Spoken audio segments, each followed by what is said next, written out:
Yes, people, welcome back to Chelsea Perspective. Specifically, welcome back to another transfer watch on a Chelsea Perspective. I hope you guys are all doing well, and I sincerely do mean that. Thank you. Thank you again for finding the time to join on me this evening so we can talk transfers. There's quite a lot to talk about, as you may have seen from the thumbnail. We will try to debunk the Harry Kane to Chelsea rumors because it is just something, a simple, tweet or statement from an Italian, I think, outlet or so, or the German outlet, Christian Falk, in the Chelsea Twitter, the Chelsea journalist took it and ran with it, and now it's causing a bit of a confusion.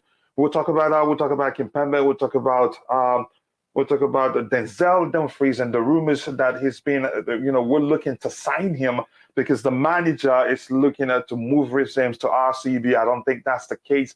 Again, there are other explanations as to why that's even the club are even looking at him. Again, I should comment in, please take a second to like the video. Let's shoot for at least 100 likes by the time the show ends. Again, thank you so much, and I will continue like it is the tradition here. I try to reach out to those in the chat and see how they're doing. Here we have Liam Lane. He says, good afternoon, good evening, coach, a panel and chat. Nice to see you again here, Liam. Again, you do enjoy this channel so much, and that makes us happy. And I'll be looking forward to hearing from all of you what we can do to make the channel even better, so we can implement that before we launch the sister channel in 2 weeks or so. Again, thank you very much for finding time to join us. And here we have Michael Ebuka Nwanne Dalo. Nice to see you here. He says, greetings everyone. Nigeria, I know, brother. Your name alone says it. I think we're from the same tribe, actually. We are not, I think, we're definitely from the same tribe because I'm an Igbo boy, if you want to know that. He says, hi, Michael from Lamb Lane, and says, blue evening, everyone. Again, let me know how the sound is. If you're hearing any unusual, like a whistle, I think I'm hearing a whistle, but I don't know. I don't want to try to do too much to fix it so I don't break things. But more importantly, thank you guys for finding time to join us here on the show. That really does make us happy. Here we have, again, a match host, Stevie says, Conte was mad at Nagelsmann for mentioning Kane. That shows you how much Conte values Kane. But the question is, does Kane himself want to stay? That's something I don't want to talk about. But we're really here. I heard that statement too. Conte saying something like, it is somewhat, disrespectful to the club for you to be talking about players that are still under contract at other clubs. Again, maybe it's Bayern, because I think it's Bayern's thing. Maybe it's their way of tapping up players to see if the player would be interested in joining them. So that comment by Nagelsmann, Julian Nagelsmann, I think was probably by design. It wasn't by accident. He knew exactly what he was doing. They did the same thing when they wanted to sign Callum Hudson-Odoi. The manager made a statement on how he loves the player. In fact, that he's in love with the player. So that was really funny then. But again, I watched it. That was when so to speak, I learned that they're into tapping up players by first of all making a statement and seeing how the player reacts to it. Maybe when they reach out to something. So I don't think that there's nothing to it yet. Maybe if that gets Kane thinking again at 29 or so, I think it's 29. I think it would be better for me to just join them and experience, a different league. Because there was a time we heard that Real Madrid were interested in signing him, but that did not happen. So maybe Ken will see it as an opportunity to experience another club. But in terms of coming to Chelsea, we'll talk about that in a bit. And my brother here, Metro says, yes, Kachila, thank you very much, brother. Nice to see you. All clear, says Gabriel Almo. Obas, I think I will be making a few more people merge maybe today or maybe during the Blue Morning show tomorrow. But we'll see what happens. Please, as you're coming in, be sure to like the video because the more you like the video, the more the YouTube algorithm will be triggered and the more we'll be able to reach more people. And the more people we'll have here, the more fun the show will be. Again, like I've always said, I'm going to repeat myself again. I'd rather you like the videos than you donating your hard-earned cash to the channel. There are other ways the channel can make money. Again, all I ask of you, please just like the video and also share on a social media platform where you have presence to help us, get more people to join the conversation. That alone will go a long way. So thank you. Thank you very much. It says yes. Hello. Yep. Okay. Lane saying hello to Liam Lynn.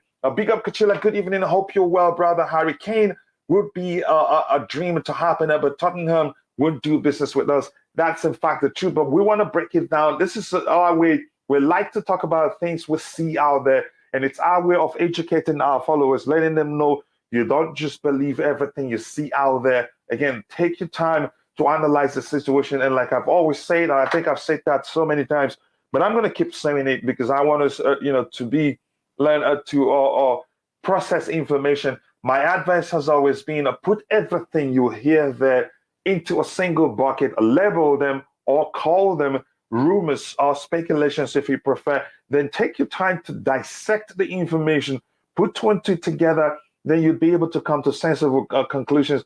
And believe me, that will help you live even longer. Again, we'll hear, and I think we'll hear even more from those in the chat why they believe Daniel Levy will never sell to us. I think it's not a question of if he's. I don't think he will, but some would argue show the club the money and they will let the player go. But I think it will take something astronomical, if you want to phrase it that way, something that we'll probably regret if we ever do that. I would pay 180 million for Kane if I had to. Even for 100, I wouldn't go for him. I think it's a risk. He's no longer at his age. You could argue you will not be able to get back your money if you take that risk. Liam Lane, who are I believe at this point, from what I've seen of through his contributions in the chat, says Daniel Levy would rather bite his fingers off than sell Kane to us. That is just the truth. But we'll break it down again. Now, if only Spurs would agree to sell him, if only they would agree to sell him, and I know they wouldn't. But this is so far the delicious comment so far, and I really do like that. Just give me a second. I think there are people that I'd like to join these conversations. I want to see if I'm going to see. I want to see, and just share the link to the panel with them. Again, I'm seeing a few arrivals here. Just one second. There you go. This brother right here. Okay. Now, this is yes, I've read that, and this is just this match laughing at the whole conversation regarding Harry Kane coming to Chelsea. Maybe Todd Boehly will try and make friends with Daniel Levy. That doesn't just make a difference. Maybe he will fix a relationship that has led over the years. It's pretty difficult. I heard there was a time that has happened actually, but in recent years I don't see it ever happening. And it's all the factors that we consider, but we'll get into it in a bit. And here's my brother, for him, a CFC. Again, CFC for him, so to speak. Big up, brother. Nice to see you here. I hope you're doing well. Again, for him also, as we're trying to hit 5,000 subscribers, Fahim's channel also is close. I think the numbers are identical, actually, because we're at 4,836 and he's at 4,830 something too. Maybe he's gone past that, but when I checked, it was identical, and I'm happy to see that. So big up, brother. Your hard work is really paying off. And here's Kimso says, hello, coach. Martins is free. Yeah, I know he is old, but for 1 year, it would be good. Are you talking about Dries Martins? I think that's who you're talking about, but we'll see what happens. Again, he's a fine finisher, and he also, I think he can create too. But I doubt if we're interested in him. Where does he play currently? I think I stopped following him the moment. Has he left? Let me see. Has he left Napoli already? Or is this going to leave Napoli? You let me know. I just don't remember. The pay for 15 million would be amazing. I think the argument about the pay. Here's what I want to say about him. The pay, you could argue, possibly one of the you could say he's possibly one of the overrated player. And some people will also argue that his situation is just that he hasn't been able, to realize his potentials because he's one flamboyant player. But some people argue he's better of a rapper than he is a footballer. Again, maybe his rapping career is the reason why he hasn't been able, to make it as a footballer. But that's, by the way, again, after my argument on why I don't think we should go for the pay. Again, we've all called for the club to sign, to back the manager. And if their version, if their way of backing the manager includes getting him at Memphis the pie or the pay, no, I think it's the pie. I wouldn't argue against that. Again, if the manager wants him, it simply means he may have seen something in the player that he thinks he can get the best out of the player. Again, as you're coming in, please take a second to like the video and also do subscribe to the channel. If you haven't, it's interesting to see the poll that's asked this question. Do you think Chelsea can sign Harry Kane? 19% says yes, it is possible. And 81% says nope, but you are allowed to dream. I will follow it as the show progresses to see how that goes. Kane is Tottenham's trophy, so if you take him, they have nothing. Again, you could argue that. Again, overall, Kane is a fine player, and I'd love to have him at our club. I think when we would have, pushed for it, instead of selling Romelu Lukaku to Inter Milan, we should have, tried something like, what if we give you Lukaku plus cash? Would you give us, Harry Kane? I think maybe Antonio Conte would have considered that. And the rumors then were he was blocking Lukaku's move back to Italy because he wants him. But it remains again those things then may well all be rumors, but we don't know what's in fact the truth and what's the lie. When does Harry Kane contract expire? Let me check. Just give me 1 second here. Let me say, and if you can quickly help me with that, then I'll just go ahead with the show without checking. Harry Kane transfer market. Let's see. I think probably 2025. Somebody talked about it in the morning. I'm going to look at it again. Let's see. Yep, and if you have questions while I'm still in the chat like this, it's usually I enjoy actually talking with people in the chat. So let's look at Harry Kane and see when his contract expires. In a bit, I think I got the window that I'm looking for here. Let's see, just give me a second so it opens fully. I'm going to keep talking to you. If the window opens, then we'll look at when his contract expires. The pie is good. You could argue that, but how well has he done at Barcelona and how well did he do at Manchester United? And that's why some people, when you talk about Memphis Depay, will come at you with the argument and asking you, okay, now look at the transfer fee as as valued here on transfer market. That I think it's .us. I forgot the URL extension for $99 million, which means around it would be around 80 or something. 80 or a little less in pounds. But that's, by the way, we're here to check his when his contract expires. And by the way, he's 28, not 29 yet. But I heard he'd be 29 in a few months or so. So his contract expires in 2024. So which means he has just 2 years left on his contract. So that's probably what you could argue. That's probably what Bayern saw, that they started to tap him up because. Again, what Bayern did, the comment from Julian Nagelsmann is definitely a tap up. They're trying to tap up the player, maybe get his reaction. And I think Harry Kane would want to leave.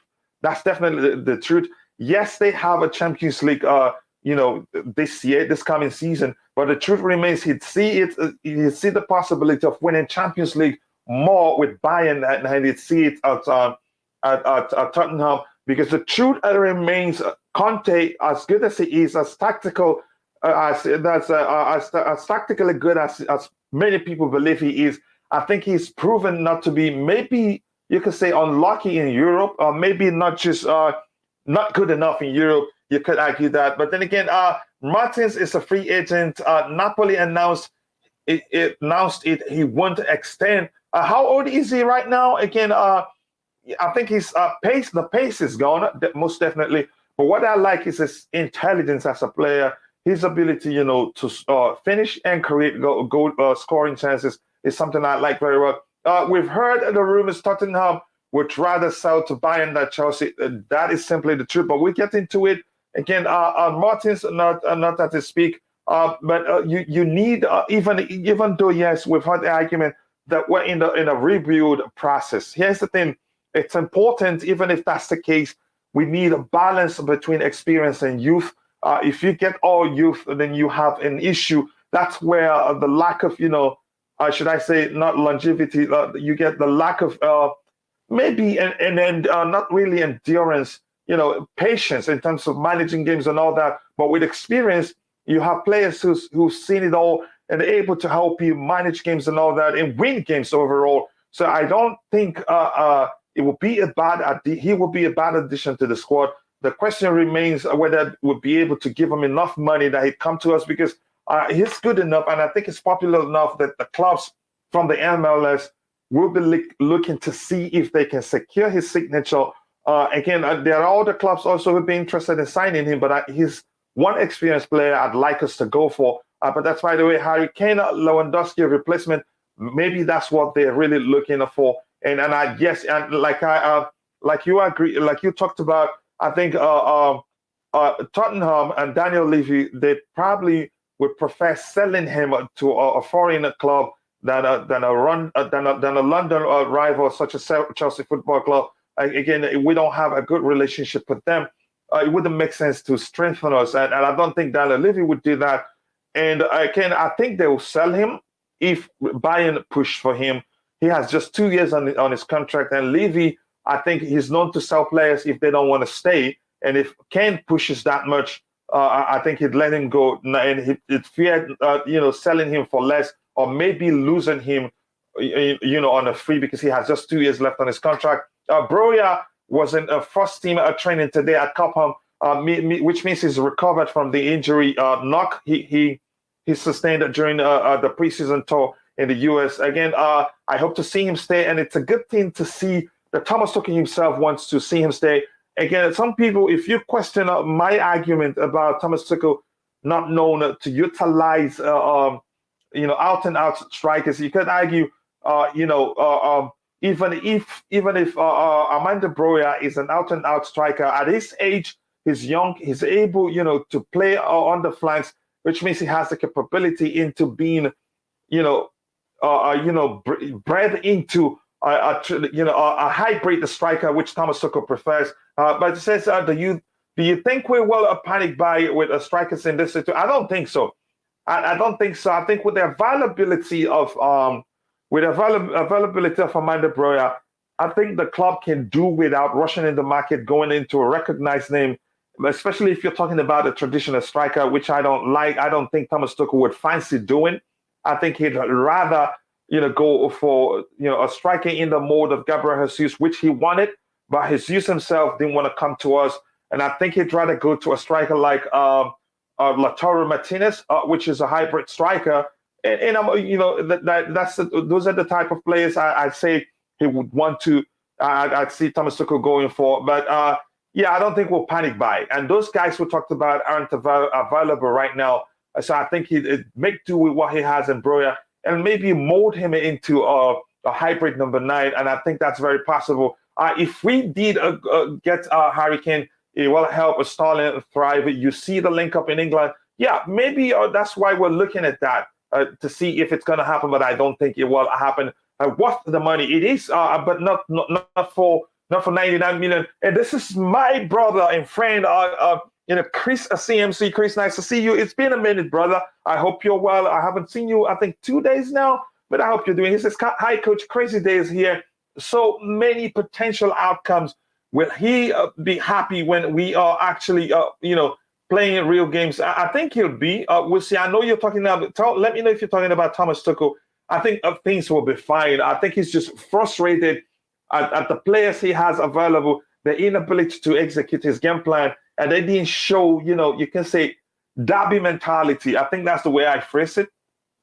Because that game against Arsenal, yet it's no matter how you see it, it's a London derby. It was a London derby, whether it was played in Mars, whether it was played in Jupiter, whether it doesn't matter where it was played. We're talking about a game against, a London rival. So we shouldn't lose that game, because losing that game, to me, I'd argue, gives Arsenal, it gives them, that is a mental edge, or edge, if you prefer, going into the coming season. And I don't want that to happen. I wanted us to win that game or at least get a draw out of it, because for the past 2-3 years, Arsenal, they've been a pain.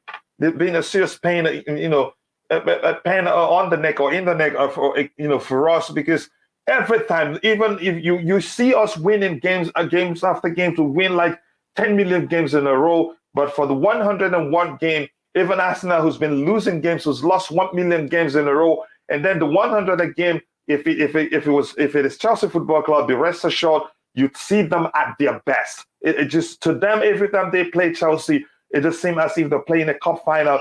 But it hasn't actually been the same for us. It's always seemed as if we don't have that mentality to measure the spirit with which they come onto the pitch to play against us, and that is really concerning. Here, the pay is good on FIFA. That's hilarious. That's one of the delicious comments of the evening. Against we have 107 people watching, and we still have just 27 likes. Please, if you haven't, take a second to like the video and also subscribe to the channel if you haven't. And already we have how many? 79 participants in the poll. I think at least we should have at least 60 likes, since we have 79 people already, who's participated in the poll. So please keep liking the videos to help us reach more people. Thank you. Thank you so much for all the support that you have shown this channel. Says we are linked with a new CB this evening. French under 21, Benoit Badiashile from Monaco. He is a big, strong boy, 6'4". So the type TT likes, but that's all I know about him. The question is, how experienced is he? If we're gonna go to a player, how old do you say is he again? 21. How old is Mbuyamba? And we're letting Mbuyamba go for the reason you mentioned during the Blue Money show. It has to do with a loan quota. It just wouldn't make sense again. But if he's that good, maybe better than Mbuyamba, let's go for him. I'm all for that. Let's see what next we'll have to talk about here. We have Daniel Crane. He says, hey, don't worry, just watch England Russo back heel, not goal. Just wow. Okay, I didn't watch that. But nice to tell us that Chelsea in the mud. No, we're not in the mud. Again, I don't know why I highlighted that. Yeah, that was a brilliant goal. You're talking about the Euros, the women's game. Is that what you're talking about? I'll try to search it and see that maybe that will brighten my day. Says Liam Lane, we also linked, okay, Fofana. Yeah, I heard the Fofana discussion, and I really would like us to talk about him maybe during the Blue Money show, but I want to get more information regarding our, reported pursuit of him, because is he back from injury yet? So this is, I think Michael Ebuka here is telling me about the age of Dries Martin, 32, 33. I think maybe a bit too much, but if Thomas Tuchel feels like he can work with him, and maybe his intelligence and his ability to create and score goals, if those two things matter to him, and then now I'm all for us going for him. Since big up the chat, let me see who else I want to comment. I want to read here. I see. How are you doing, brother? I hope you're doing well. Harry Kane, fits Chelsea like a glove, but the problem is it's never gonna happen. That's just the truth. Says I just envisioned that this might be, Conte's plan to get Lukaku. Maybe there's a chance that's the case. Maybe that's a chance that's the case, but we don't know. But we'll see what happens. Here we have, but if anyone does come on in the next 20 minutes, I will comment. No problem. I appreciate you coming on. We have to spend more than 200 million. Here's the thing. The rumors, because it was all rumors then. There's no way to confirm that the budget was just 200 million. And I think I've said about this, talked about this like more than 10 times, where we heard that the budget, and to my utmost surprise, most content creators were calling it a war chest. What kind of war chest in the current economic condition? Plus, what's it called again? The prices that players are, how players are priced these days, plus inflation, and the content creators were celebrating 200 million. We hosted the show asking the question, how many good players can 200 million actually buy for you? There are two players in world football that you buy, you still be looking for more money to add to 200 million to be able to buy just two players. So that was absolute nonsense. I think we'd be spending more. I'd be surprised if we don't. But that's, by the way, again, it says I would love to see Broya given a chance, as I cannot see TT getting a traditional number 9. So there should be plenty of chance. TT doesn't, he doesn't make the most of traditional number 9. Can he? Yes, he can. But I think he always prefers a fluidity. And most of the Chelsea fans are calling for us to go for a traditional number 9 because they feel like Tuchel's are,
if you guys can hear me, apologies for that issue. I'm still going to sort it out. I think it has to do with my connection. I'm not sure why that happened. I'm going to try to fix it.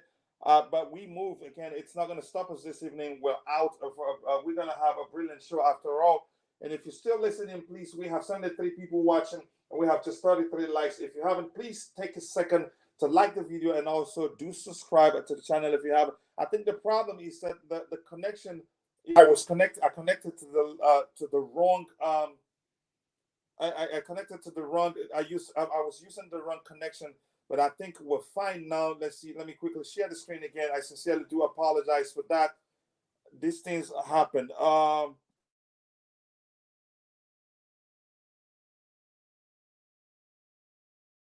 To fix my connection, my camera here, and all that. Just give me a second. The audio is fine. And the camera also, I'm not sure. Okay, it is fine too. Again, so let me see. How do I do this?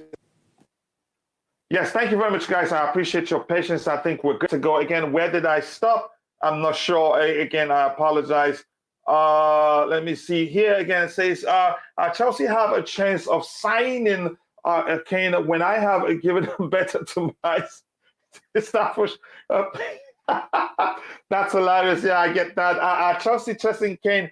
I think it's something we'll look into. I'm not sure why that rumor emerged, but I think it's just a clickbait. If you ask me, I'm going to quickly scroll down to the very bottom, and I'm going to share the screen on how that story emerged. I think it's something like I talked about. Journalists, when they see stories, they just pick it up and run with it to get more clicks, if you want to phrase it that way. Again, let's see what happens here. I'm going to scroll to the very bottom. I saw something from Fahim. Yep. Smash that like button again, says my brother CFC Fahim. Again, be sure to go check out his channel. Do subscribe and let him know I sent you. It don't crash you. Yes, my Niger brother says that, but I think we're fine. Dan, how have you been? I haven't seen you in a while. I hope you're doing well. Again, please, if you haven't, do subscribe to the channel and also do like the video to help us reach 100 likes by the end of the show. Now, I want to go ahead and share my screen so we can talk about how the Harry Kane story emerged. But first, we'll go one by one, and then when we get to the Harry Kane story, we will talk about it. So this here says Chelsea's a frustrating transfer window shows Todd Boehly the need of a permanent sporting director. That makes sense. Again, I'm going to go back to talking about how I thought no matter how bad Marina Granovskaya have been, or no matter how bad Peter Cech have done for the club, I don't think I don't think it made any sort of sense to let them go, because you're talking about a business being in a transition period from a former owner to a new owner. And again, it's important to mention a former owner who runs things differently, who throws money at problems, who, even when you're negotiating with player, in most cases would say just give him the money and get the player, because all he wants is to see is the club being successful. He cared less. He didn't care that much about profit. So those things, made a huge difference. So this here I like. Again, that shows him it's not, yeah, he's a smart guy, and you could argue he didn't become a billionaire by being dumb, but he's learning that he can't just come in. It's not that simple. Football, it's a different culture altogether. It's, maybe you could call it a different realm, a different environment. It's not as the same, as running a baseball club. It's not as the same as doing a business in a traditional business world, because this is different. There's also about signing players. It's not about negotiation. Politics do go with it, which is why you could argue Barcelona they were able to convince Rafinha to join them. They were able to also to get what's it called, to sign right now it's looking likely to sign him to snatch up what's his name, Jules Koundé under our own noses. So these things, if he's smart enough, he should learn. It's a different ballgame altogether. And it's a clickbait indeed. We will get to that in a bit. Again, let me see what you guys have to say about this, what we have on the screen here. David Skriniar, De Jong, hopefully we'll be able to get them because why you talked about De Jong, one thing I want to talk about is this. If by the time the transfer window shuts, and we're not able to get at least De Jong from Barcelona, then I'd ask Todd Boehly the question: wait, what the heck did you travel all the way with your private jet to Spain to discuss with Juan Laporta? Because it just doesn't make sense. And like I've said before, he probably paid for the meal, so it wouldn't make sense if he traveled all the way to Spain, had a meal with them, which he said was a good meal, by the way. I have to highlight that. And then he returned to the United States, or maybe returned to England, and then we see Barcelona, the same, Juan Laporta that he had a meeting with, still Rafinha from us, the same Juan Laporta, on the verge of stealing Jules Koundé from us, the same Juan Laporta wants Cesar Azpilicueta and Marcos Alonso, and also they topped up Andreas Christensen from us. So it wouldn't make sense if at the end of the day we didn't, benefit from that meeting in any way. Then he had to answer the question: what the heck did they discuss during that meeting? Because it just wouldn't make sense. So if we get De Jong, I'll say, okay, maybe that's what happened. But that's, by the way, again, I'm gonna catch up with the chat, and I'll bring in IBZ, and I want to thank him for finding time to join the conversation. That's really important. Said Alex. That sounds good. Chelsea will win the league next year. Meet me in a year again to ask you. I think you have to manage your expectations because I don't think we'll be able to win the league. If it happens, again, I take it. But the fact remains, with too many changes, and the more it's starting to look like we're going to lose, a lot more players than we thought we'd be losing at this window. So with too many changes, you better start learning how to manage your expectations, because we will do well, maybe make it to the top four, but trophies cannot be guaranteed. Oh, have hope, bro. Okay, I do have hope. We're all leaving hope. Yep, that's the case. I'm going to scroll to the very bottom, and I will try the best I can to read your subsequent inputs, comments in the chat, contributions in the chat. I think it's fair to say Barca is making deals with La Liga to generate these significant all lower offers, and then others. Again, here's the thing: there's a way they operate there. I think it takes a lot for them to get into trouble in the rules they have there. I think that's a video I would try to share. I'll find it again. I think it was Just Viola that shared that video with me. There's quite a lot to learn there. They have a very, very robust, structure in place that protects their club from, getting into trouble in terms of the way they spend their money. Unlike the Premier League, where it's not difficult to fall into trouble. Glenn, nice to see you here, brother. I hope you're doing well. Please let me know how you're doing, because I haven't seen you for 2 days now or so, but I really want to know how you're doing. Again, it says only way this is happening, unfortunately, our bigger targets were targets of theirs as well, which there's nothing wrong about it. It happens all the time. Maybe you could argue it's actually easier for them to get some of these targets because they started talking with them earlier than we did. For instance, the case of Rafinha, we wanted them, but because we were under restrictions then, yes, we were able to talk to players, but we were not allowed to get them to put pen to paper. So those things you could argue is a setback, a serious setback for us. Smash that like button. Yes, people, keep liking the video. Dumfries' backup for Reese is fine. I do not like James playing right back, though. I get your argument. Some people think we get interest, or the club's interest in Denzel Dumfries simply means that Reece James get to play, RCB, which is right center back. I don't think that's the case. And there's a chance that the case maybe you don't know. You could argue maybe because we don't have any defined DM yet. Maybe James starts playing in the midfield because he's played there before. He played there for it's not QPR. What's the name of the club? I've forgotten, and he did quite well when he did. So I'm going to scroll to the very bottom to get the chance, to bring in my co-host this evening. I miss Uncle Roman checkbooks. I do miss that, but we've been spoiled, and that's why we're not even prepared, to adapt to the new reality, which is we have owners who's whether you like it or not, although they're not going to be able to do that for 10 years, given what we're hearing is under contract for the purchase of the club. They're profit focused. Everything they do, even if they can't take profit now, there must be at the time that you could call it that move must yield some measure of profit in the future, and we're not prepared to live with that reality at this point because we've been spoiled.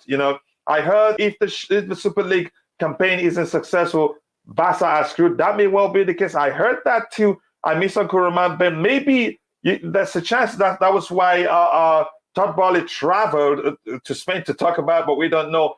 Unlike Bowley, my meals have been hard to swallow, Coach.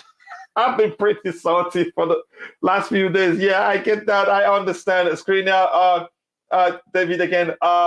We are Chelsea. We never back down, no matter what happens. Watching all the way from India. Nice to see you, Paran Japi. Correct me, please. Let me know if I pronounced your name correctly. I hope I did. Again, Glenn says, Glenn, I was thinking that was what you meant. Again, thank you very much for 120 people watching. Right now, we're at 49 likes. We're shooting for at least 100 likes by the end of the show. So we're close to halfway our target. If we do 200, I'll take it. Thank you for all the support. Please keep liking the video. And also do subscribe to the channel if you haven't. I am the same. Myself, I think he's wasted there. Possibly, Kane cannot come to Chelsea because they are not going to sell to us. And another question is whether the player himself would want to come.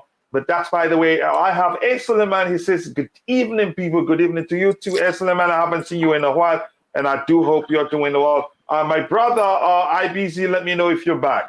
I'm back, cool. Good to have you back, bro. Looking at the screen, I'll start you off with that one.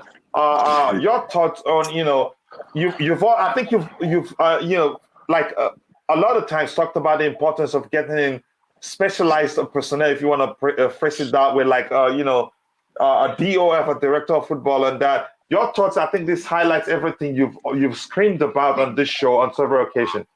I like to just say we thank God because like when I'm screaming or when my concerns that I'm thinking in my brain when I wake up in the morning is not being fallen on deaf ears. I know the God that I serve is listening. So obviously it started with the need of signing players. It started with the need that we need a striker. Now it's starting with the need that we need a DOF. The problem we have is it's not football is very simple, coach. It really is simple. If you obviously when you're in it, like in the midst of the bubble, working in the football frame, it's hard. Obviously, you've got a lot of work to do and what have you.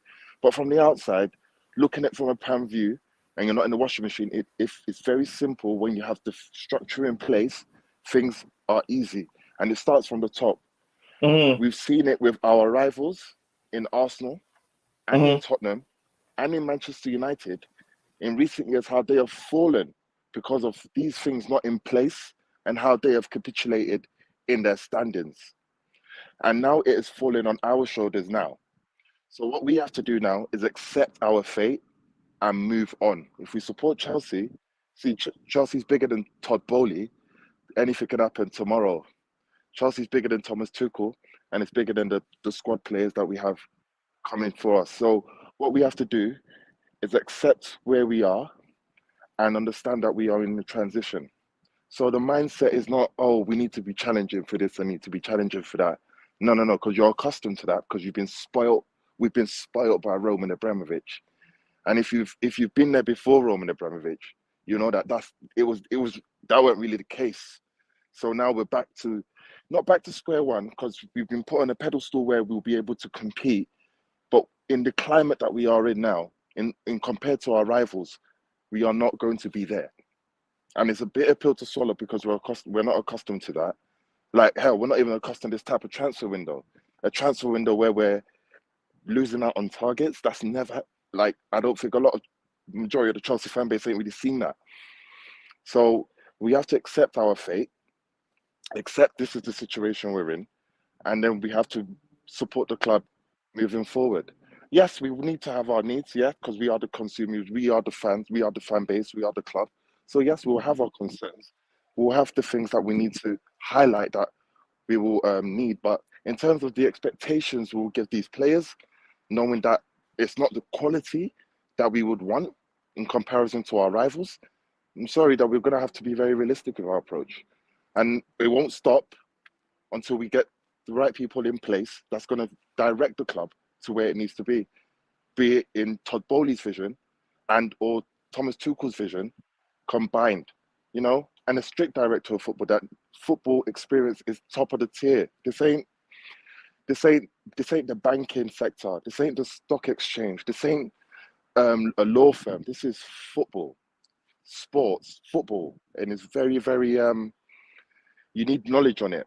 Ed Woodward came in to Manchester United. He came in with the commercial aspect of things. It derailed. You know, you got in big names and you didn't gel it. You took away from the foundations of Manchester United, and now you are where you are today. We're not entering that fold, but we need to understand we are in a transition that if we want to get to where Manchester City and Liverpool are, it's going to take a few years. And we have to be realistic. It's not like Roman coming in. Todd Bowley's not Roman coming in, spending 130 mil on Iron Robin, Didier Drogba, Damien Duff, Ricardo Carvalho, Paulo Ferreira, and Cole. You know, this ain't that. Yeah, we wish it was that, and I think that's what we're expecting, but it's not that. So it's a very slow burner. So I think I told Jason Cundy yesterday. They pull it on YouTube. TalkSports pull it up. If you like, they put Andy the Chelsea fan said, "Well, we need to show patience." They've actually uploaded it. I said, "Listen, that is the ethos. We have to be patient. We can't expect a lot this year, coach. So if it's in December and we've lost 3 games on the trot, and you know our squad is thin, and not December obviously because of the World Cup, but come Boxing Day." You know, after Boxing Day, going into January, if we lost 3 games on the trot, it is what it is because of the situation we find ourselves in. Obviously, we'll moan and we'll crack our heads in front of the TV, but it's transition. It's a big transition. So I'm every day I wake up, I'm just hoping that maybe a few more signings will make us a little bit more competitive. Maybe a big striker, but I don't know. Right now, I just have to accept our fate. And I think Toboli and co are sitting down and actually going to, realistically plan this out. Because I wouldn't expect them to come in one window and do everything. Would you?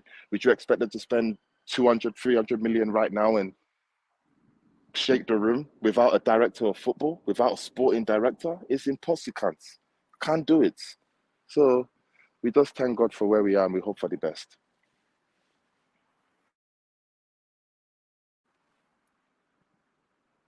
Oh my God. I can't hear you. Hold on. Let me explain what IBZ was saying. Again, if you were paying attention, I want to catch up on the chat. But before I do that, again, I want to try to bring you up to par with what IBZ was saying. Again, he was saying, he was trying to explain the importance of us managing our expectations going into the coming season. Can you hear me now? Sorry, yeah, I can hear you. I think it was my fault. I was telling you, let me try and catch up with the chat so we don't have too much going on there. And then I'll be far too behind. So IBZ, what he explained is very important. Again, you have to manage your expectations going into the coming season because we're in a transition period. Maybe you could argue it was one that was forced on us. It wasn't by design. It wasn't something we expected to happen. We're losing so many players, so that's why it became a rebuild. It wasn't like we just need a few players here and there to fix the issues we're having. But that's by the way, I'm going to try to catch up on the chat. And then I'll tell you about an article also, something else that I think I touched about, something that IBC already talked about. An article I wrote on Chelsea Perspective. That is our blog, the Chelsea Perspective blog. You can go check it out if you have time. The article is on 2 things the top ball must do differently, to do better than Roman Abramovich. Hopefully he's able to do that. So I want you to go check out the article. I think I've shared the link there. Be sure to leave a comment to let me know you heard about the article first on this show and you read it. And I appreciate you check it out later and leave a comment when you read it. Alex TV show says, let's assign Victor Osimhen because time is going. Again, Osimhen, I wouldn't, as much as I love him, as much as he's my Niger brother, I wouldn't want him to come to Chelsea Football Club because sorry to cut. Okay, sorry. Yeah, I think that's why you keep saying, because every time you always say you don't want Victor, you don't want Victor, you don't want Victor, you don't want Victor. I said, why don't you want Victor? Okay, so you think Thomas Tuchel won't play him well, so you just no, he won't. He will frustrate the life out of him, and I don't want that to happen. Okay. Yeah, it's not because he's not a good player. He's a fine player. He's powerful. He's technically gifted. He can score with his head. He fights. 100%. You see that spirit. But I'm afraid because of how the case of Olivier Giroud went, the case of Tammy Abraham went, the case of Romelu Lukaku. Plus, if you follow Thomas Tuchel from Mainz, I think I'd be confident to go as far back as Mainz to Borussia Dortmund to PSG.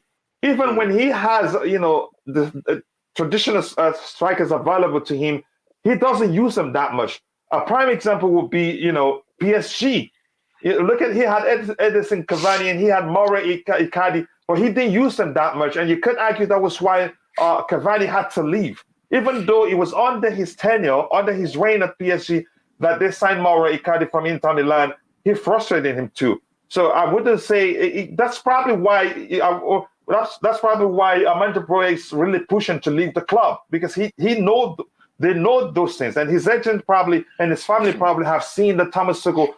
He doesn't, know how to make the best out, make good use of traditional number 9s. So that may well be the reason why he's been pushing to leave. But that's, by the way, can he do that? I think he can, but I think he prefers fluidity or maybe the German approach to the game. Because if you look at German, even their national teams, you hardly see traditional number 9s. You see number 9s such as you see people such as Muller playing as number 9, and in most cases they play false 9. Even when they have Scholler isn't a traditional number 9. He's hybrid. Scholler. Yeah, exactly. So that's why I'm asking. I wouldn't advocate for Victor Osimhen to come to Chelsea Football Club. Maybe not now that Thomas Tuchel is still the coach. At the club. Chelsea should go again. That's another argument. Something I've talked about. Don't know if it's been mentioned a lot here. But what do we think about Tillsman, Uli Tillsman? mind him joining us now or near future. Again, I don't know. He's a player. That's Maybe got I Arsenal haven't paid written that all much over it. attention to him.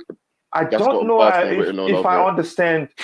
If I can really say this is how Talisman play, this is what he will bring to our team. But I think from what I've seen, I wouldn't want him to come to us. We need, midfielders that can create chances. And I'm going to bring up his statistics in a bit. Midfielders who can create, plenty of chances for us and score plenty of goals. And we haven't had that for like 3-4 years now. So I want to get your thoughts on this comment on the screen from Glenn regarding Talisman. Are you there, IBZ? Yeah. I'm here. Yeah, your thoughts on also, this suggestion for Talisman. That's got Arsenal written all over it, and I don't think that we will even be able to get him because Edu and Cole are working very well. And by the minute we bid for him, Arsenal will probably go harder and probably get their man. I'm hearing Arsenal actually wants him now. Yeah, that's got Arsenal written all over it since the beginning of time, since like last year.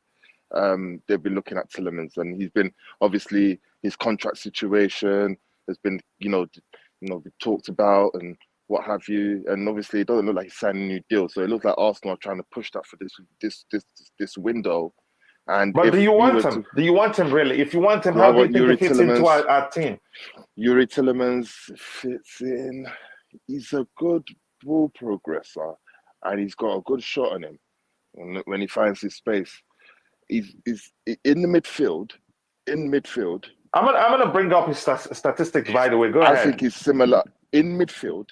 I believe he's a little bit similar to Mason Mount, a little bit in midfield. I don't know how. He cannot go past that midfield. You can't go past number 8. You can't go past. He can't be number 10. Nor can he play at an advanced playmaker out right or left. No. He's in that midfield. Messiah at the highest. You will have him, but he's a midfielder, box to box, deep lying. That's it. He can't play the pivot. No, he can't play the pivot. No, but he can play out of the two in midfield. Probably I'll play him as a deep lying playmaker or Messiah. And who would he replace? Yeah, I'll take him over Ruben Loftus-Cheek all day. That's an upgrade all day. I wouldn't do that again. That's me. What? That's an upgrade all day. To you.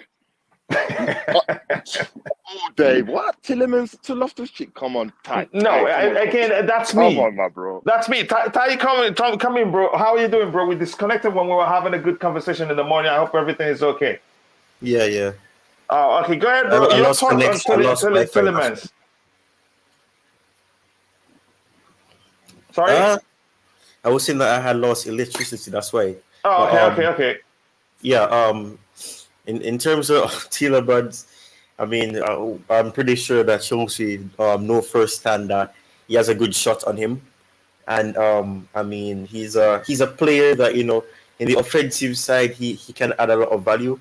I haven't seen him really express a side where he's good in terms of creating those overlapping passes or lob passes that in a sense would be beneficial to the attack. No, I heard the mention of Loftus-Cheek, and he's probably like a straight swap for a Loftus-Cheek role player. The only difference is that he does he actually has some level of understanding of what to do. Loftus-Cheek, I know he's had injuries, but I mean, Tielemans is not a player who you'd see hesitate on the ball for too long. We've seen numerous times that Loftus-Cheek performs in a way like he has main man syndrome. He always has to do something flashy, and he has to try to dribble past players, and then sometimes he loses the ball because he's hesitating. Tielemans does. If you didn't say that, I was going to ask you for your ID. I was waiting for it. And in terms of that, the issue that with Tielemans though is that he's not really defense. He's not a defensive player where he can go with the defense when necessary. He's a midfielder that is mostly offensive. So to me, he'll be like the type of player who will be scoring goals and things like that. So that is a plus. So he would solve in a sense goal scoring from the midfield. But at the same time, all midfielders would need to step in, do something, be able to do well defensively. And I've seen Tielemans make a lot of mistakes where he's giving the ball away to the opponents and they would go on to score goals. That is not what we need in the team. So despite him having quality in terms of scoring goals and scoring long range goals, but he doesn't score normal goals. It's always long range. Bangers. And again, if you look at the screen, let's look at his statistics. I think you could say his average. This is numbers that Reece James was able to reach even playing as a wing back. I don't think if we're gonna get spend that much money, because I don't think it will come on the cheap. I'm not sure how much. 40, I think it'll be like 40 to 50. Even at that, I think if you bring him in, I see Thomas Tuchel again trying to play him as a 6. And I don't want that to happen. Look at his numbers: 6 goals for 2021, 2022, 6 goals, 4 assists. Again, 2020, 2021, 6 goals, 4 assists. Again, 2019, 20 even lesser. But I don't think he's done enough for us to go for him. Again, that's my argument. Ty, go ahead. Sorry if I cut you off from what you're saying. Yeah, in terms of all of that, I mean, yeah, and even the stats itself, it's not really impressive. But for a midfielder, it's good. It's good, but it's not good enough. It's just it's good, but it's not good enough because 32 games. Go ahead, Ty. Yeah, but that is 10 goals and assists for people who are obsessed with goal and assists. So I mean, it does look good on paper. I mean. But for a midfielder, it's good. And it would be way better than what we have. But at the same time, like I said, all our midfielders need to be able to step in and help in the defense, in the defensive, protection. Because we need to protect the defense, and the midfield is important. So for me, I think the type of profile that's more important is a DM or somebody who can, help the team in terms of being that defensive type of midfielder. So I think it's important to get a goal scoring one, but at the same time, Tielemans doesn't have the perfect balance of scoring and also defending. Yeah, he doesn't have that. I'm going to catch up with the chat, and then we'll continue with debunking the Harry Kane rumors that we saw. Again, here, easy twist says, Kama, Chelsea fans, it was even worse a few months ago back when we got sanctions. Need to be patient during this transition phase. Window is still open, and I'm not sure actually we're even halfway through the window. Correct me if I'm wrong, Ty. I don't think we're halfway through actually. Again, I am good. They're just saying good. Responding to Julius. Again, the truth remains. I think the only concern right now is that we're not going to be able to get in all the players we want. The quicker, so that will actually may well affect our performance during the start of the season. And as they come in, will become even better. Again, so we will have to make sure Eden tells him to sign for the right London club. Yeah, possibly. If maybe he reached out and said, you better go to Chelsea. Arsenal are looking good right now, but I still do think they will still struggle. I don't think they've made I don't think Gabriel Jesus is better than Lacazette. I think maybe it's just because yeah, that's how I see it. Maybe he suits how what's his name, Arteta wants to play. Yeah, but I think in terms of being a striker, I think maybe the difference could be just because his use is hybrid, but maybe like I said, it's more traditional. Maybe that may well be the case, but we'll see what happens when the window starts. And like I told people, I think the best performance this coming season will be that win against Chelsea in Charlotte. But that's, by the way, where the Florida, so to speak. The Young is an upgrade to RFC and Jorginho too, but that's an argument for another day. His age is better than RFC. Again, that's your argument, but I'd like to take you on that. Chicks needs more games, and he needs to play in a position, his preferred position.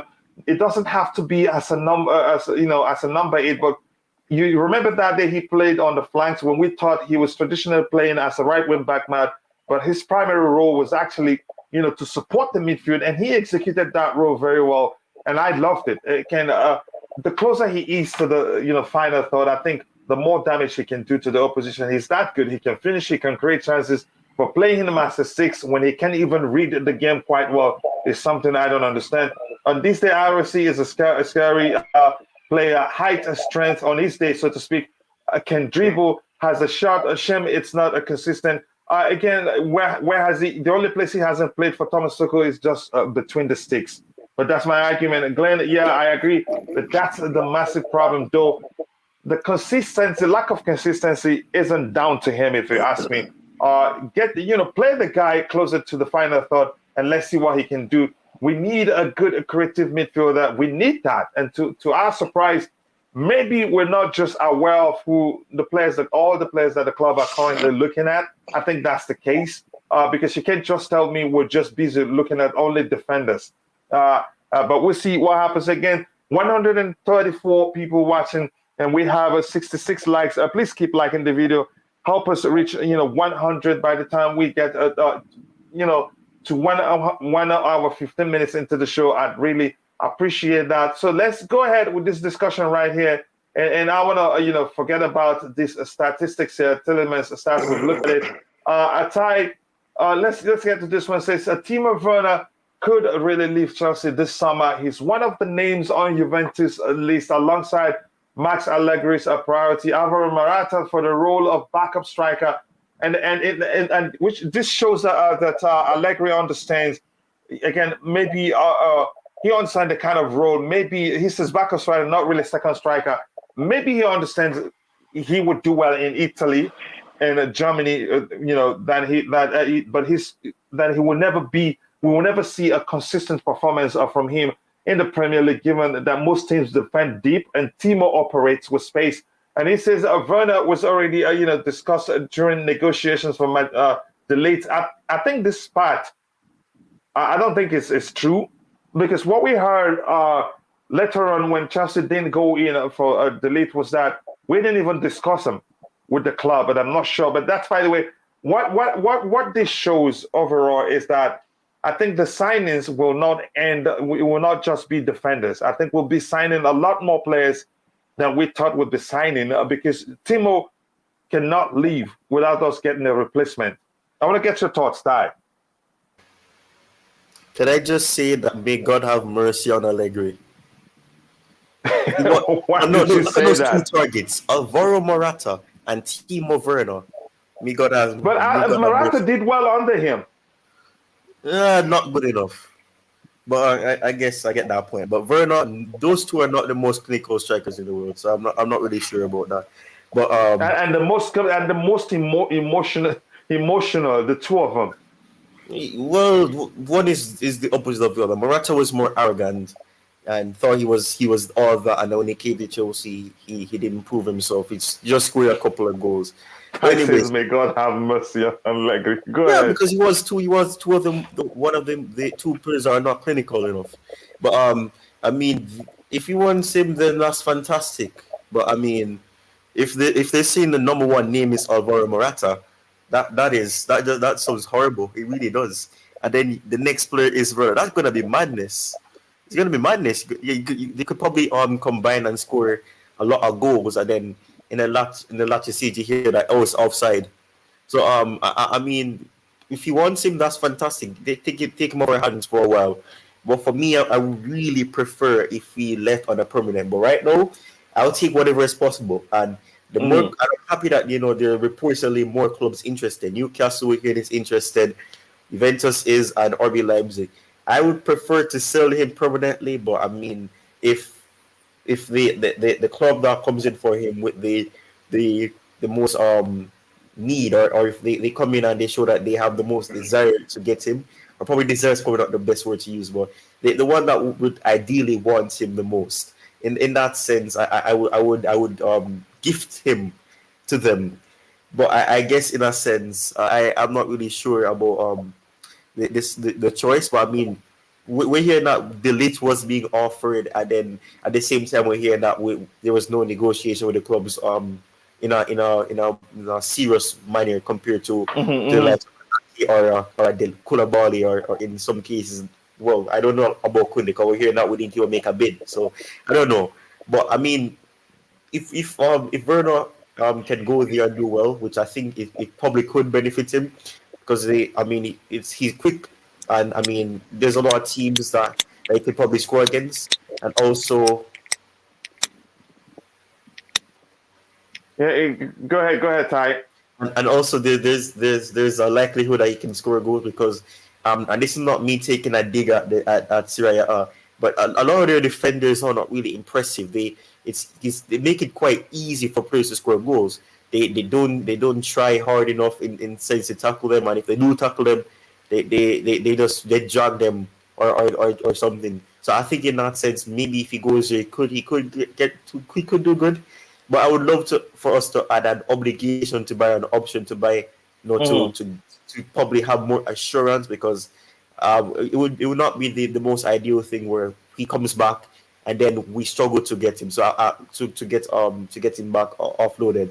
But I guess in that sense, I mean, the best thing is it will be best for him and it will be best for the club. Even if it's temporarily, to just have a time away from each other, because I don't. But just quickly, Ty. While you are at it, before Ty comes back again, I want you please keep liking the video. We're at 70 likes, 30 more to get to 100 likes, and I know we can get there. Ty, I want to ask you this: your thoughts? How do you think that affects our transfer plans? Or let me ask it this way: how do you think that affects our transfer plans? Because to me, it just looks as if we're going to sign, more than 6 players. It should be around 8, 9 actually, given what's happened. No, that is optimistic. That's optimism. No, I'm not being optimistic. I don't see the possibility it happen at the same time. But maybe that leads keeping Amanda Broya counts, mix up that number. Keeping what's his name, the youth players in the team already, that makes up that number.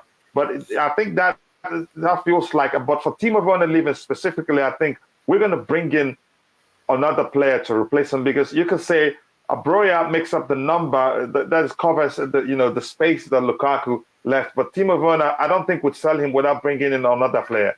Your thoughts? Yeah, I think so, because I mean it would be foolish, and I don't think we would do the same thing twice, where we sell 2 players and then replace them with one. That'd be foolish, because we've seen what happened. Lukaku didn't work out, and then we didn't have any other choice but to stick Havertz up as a false 9, and then it wasn't impressive for most of the season when he was up there, even though we were scoring goals and defeating teams by 3+ goals. But I mean, it would be important to get somebody in, especially somebody probably who can. I don't know, maybe a wide forward or an inside forward to replace Werner's spot, because I think maybe the situation is that we have these players and it's particularly Werner who's most likely playing on the left, and he prefers the left. And I mean, I think people remember that game against Everton where Tuchel was shouting at him to stay on the right, and he kept coming to the left or whatever side he was on. So he likes to drift and everything, and he loves to use his pace. So I think maybe an inside forward or wide forward is important to get to replace him, and somebody who can probably play. I'm not really sure. This is probably asking too much. That can actually play on the right, and if needs be, can play on the left. Because I mean, I think Sterling can play on both sides. It's just about which side is more effective on. So I think it's necessary to get in another attacker. But at the same time, we need to have that depth that it won't really affect us. So it has to be somebody good. It's just about if we can find somebody who is ideal to come in and can be an improvement on what Werner has given us for the past 2 seasons. Yeah, I agree with you. I think we should pay attention to that. Is when let me just put it that way. I think yes, you're correct. I think the club will be looking at to replace him, but we must pay attention. We must pay attention to the person we're trying to bring in. We should be looking at forwards and not like for like a replacement. We should be looking at forwards, to fit the way Thomas Tuchel likes to play. We don't want to bring in a player then frustrate them to death, or the next season they're talking about how they've been played out of position and all that. CFC Finance's Timo needs to leave for the betterment of his career. Again, not just for his career alone, to even create space for the club to be able to bring in new players that the manager, or that fits the manager's preferred approach to the game. I think that makes perfect sense. Renato Sanchez from Lille is very good, a creative, a young midfielder. We should have been looking for him. I thought he switched club again. Didn't he just join Yeah, Lille? I'm pretty sure I've heard he was linked. I don't know what So club it was. if he just joined Lille, I think from what club again? Was it from AC Milan? I forgot. It's possible. Yeah, but that's by the way. He's a fine player, by the way. He's a good midfielder, but I don't think he'd be available right now. Again, this Morata plus Timo Werner, 20 goals each, offside all. For him, I knew you don't like Timo from time, but that's what do you say, Ty? This is Bayern Munich, apparently. Bayern was his parent club. Yeah, exactly. Why? I don't know. Did you say he's at Bayern now? No, he was. He was there. And he joined Lille. Yeah, so first was Benfica, then Bayern Munich, and then he went back to. Actually, no, because that's French. He went to Portugal, and then he started in Portugal, went to Germany, and then went to France. Well, he went to London first, and then England rather. Yeah, he was brilliant during the Euros. Yeah, he was. Yeah, but John Arnold says Barkley actually a baller on his day. Yeah, I'm tired of waiting for his day to come again. I'm not going to talk about that again. He's a player I liked so much when we signed him. I thought maybe we got one. It was an absolute steal. Even on my Facebook wall, I said we got Ross. Again, I still see it every now and then because every year he shows you a previous post and all that. Remember, we tried to go for him, and then we didn't get him. We tried to go for him in the summer, and we didn't get him. And I think he came in January or the following summer because obviously injury. He was injured in that summer, so he even declined. He said he didn't want to join at a time when he made a good statement. You thought it was good, but it didn't come to fruition. Barkley's someone that I'm disappointed in. Yeah. Again, I think you make a good argument that this is a very, very simplified way to explain Timo Werner's struggles in the Premier League. Timo Werner is suited for the Premier League where the defenders don't really leave. Isn't suited where the defenders don't really leave. The space behind. That is just the truth. He needs space to operate. It's as simple as that. I would have loved if Jorginho can play up front instead of I don't think he'd be able to execute if you take him closer to the final third. I think he'd be useless there. You could argue that shouldering some defensive responsibilities as a defensive midfielder. Again, I get the argument that Ziyech and Timo need to leave. Good players elsewhere, but not at the Chelsea. Not the right fit for Chelsea. I think that's a very good way to phrase it without calling the player's name. Because the truth remains, are they good players? They are, but they don't just suit the way the manager likes to approach the game. But that's, by the way, again, that's my brother, the Added Time podcast. Bro, nice to see you again. I hope you're doing well. I haven't seen you in a few days, even on Twitter too. If you haven't, please go check out the Added Time podcast YouTube channel. Make sure to subscribe. And again, do the same for TyTalk's YouTube channel. Subscribe, and please do let them know that I sent you. I'd really appreciate that. A. Suleiman says, A. Suleiman says, I am surprised Sanchez isn't playing for a bigger club, as I think he's a fine player. I'm surprised too. And I don't know what the scouts are seeing that we don't see, that clubs like Manchester United, Chelsea, Liverpool, and going for him, because at the Euros he ran the show for Portugal whenever he's on the pitch. He's that good. I'm not just sure why he's still not progressed to bigger clubs. Maybe I'll think of I think it's lined up as one of the topics to discuss, and we'll get to him in a bit. What y'all think of? Again, I've read that. And this one here, Lucilla say, hi guys. I don't understand why Chelsea prefers to waste a time on Kane, who will never move. Again, there's no guarantee that Chelsea are serious about him. That is just something that we're looking at, that we think, we want to debunk, if you want to phrase it that way. Again, it says I watched Fofana a lot last year, but he was playing in a bad lesser defense, so had to judge. That's the case. I don't know what people have seen that they're really calling the club to go get him. Lucilla, that's only rumors about Kane. Yep, it is. we attract Barca. I'm not sure what you're saying there. I says they need to sell the young to get Kunde. It's making some sense here. And the young does not want Manchester United. Here's my own theory of this whole thing. Maybe, like I've said before, if the transfer window shuts and we lost Kunde to them, and again we lost Rafinha to them, and they tapped up Andreas Christensen, and they're getting Marcos Alonso and also Cesar Azpilicueta, our captain. That's like five players from us. The Barca fans are actually trolling us. So maybe get Tuchel to be their kit man. That's how bad it is. If after this whole thing we don't get at least De Jong from Barca, then Todd Boehly has to come and explain what he went to spend to do with his private jet and what the heck did he discuss with Juan Laporta. But your argument is making sense. Kumara is better than Sylvester. Again, your name, I'm not sure what it means, but I like what you're saying. That's why Barca is stalling.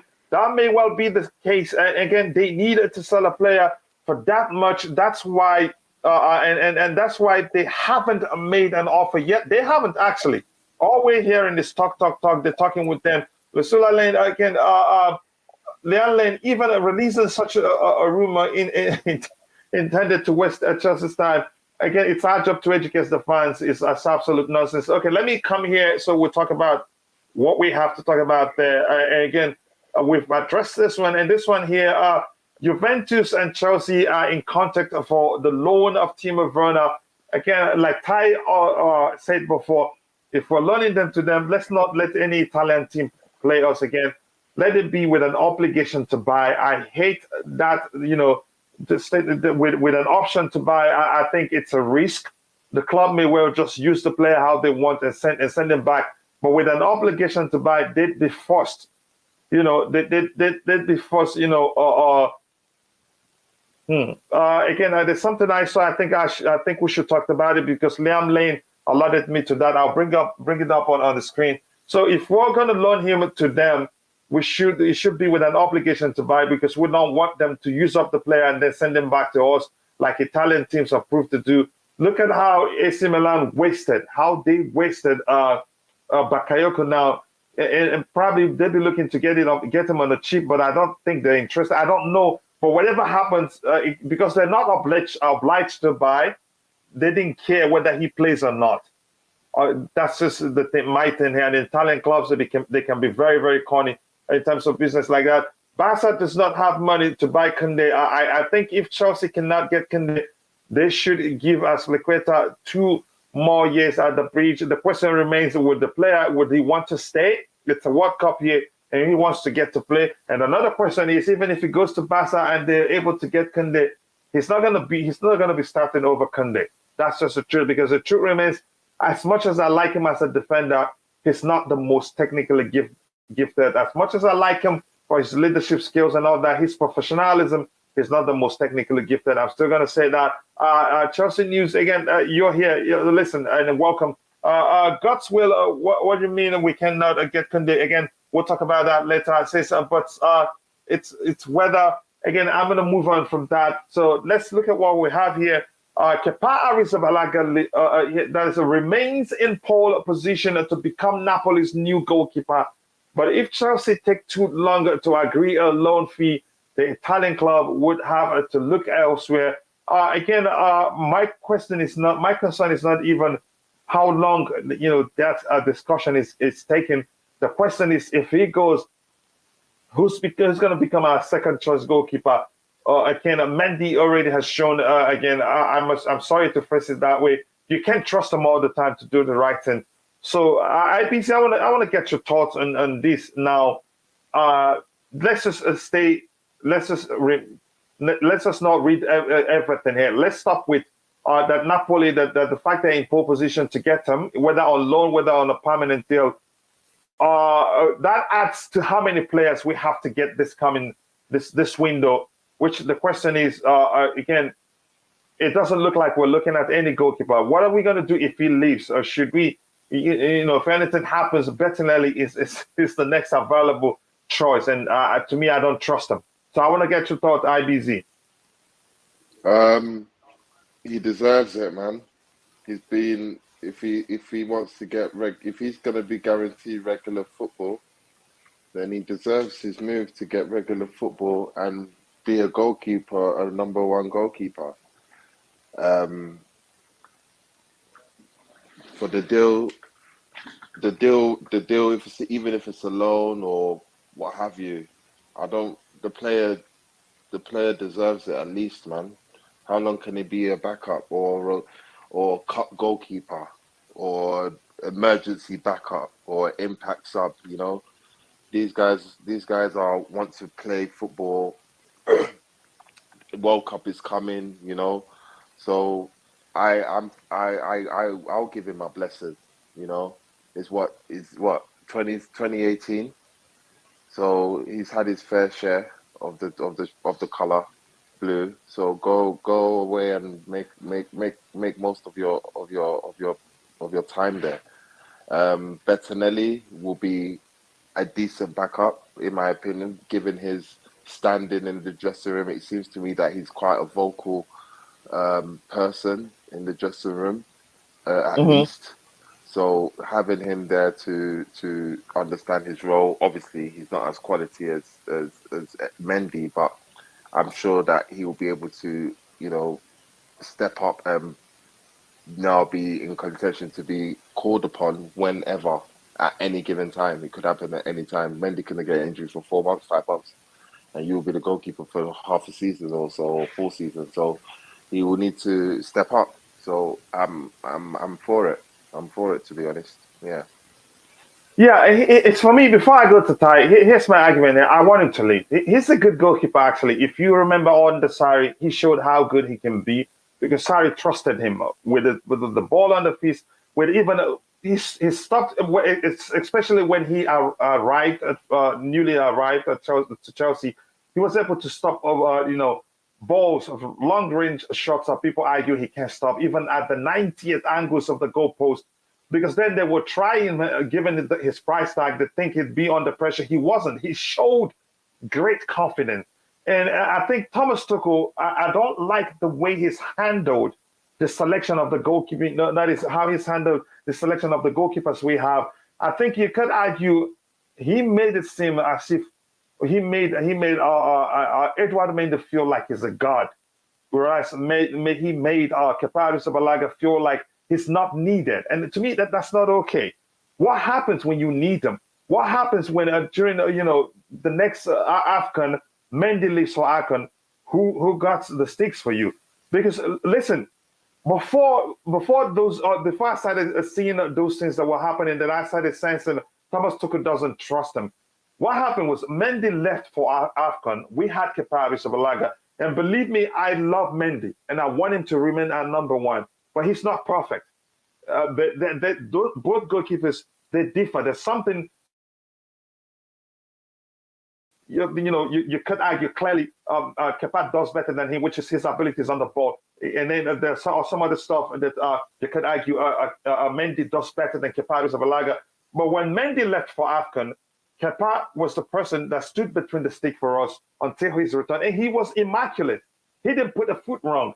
He did quite well in all the games that, all the games that he guarded the sticks between, that is, he stood between the sticks for us. And then we went for the Club World Cup.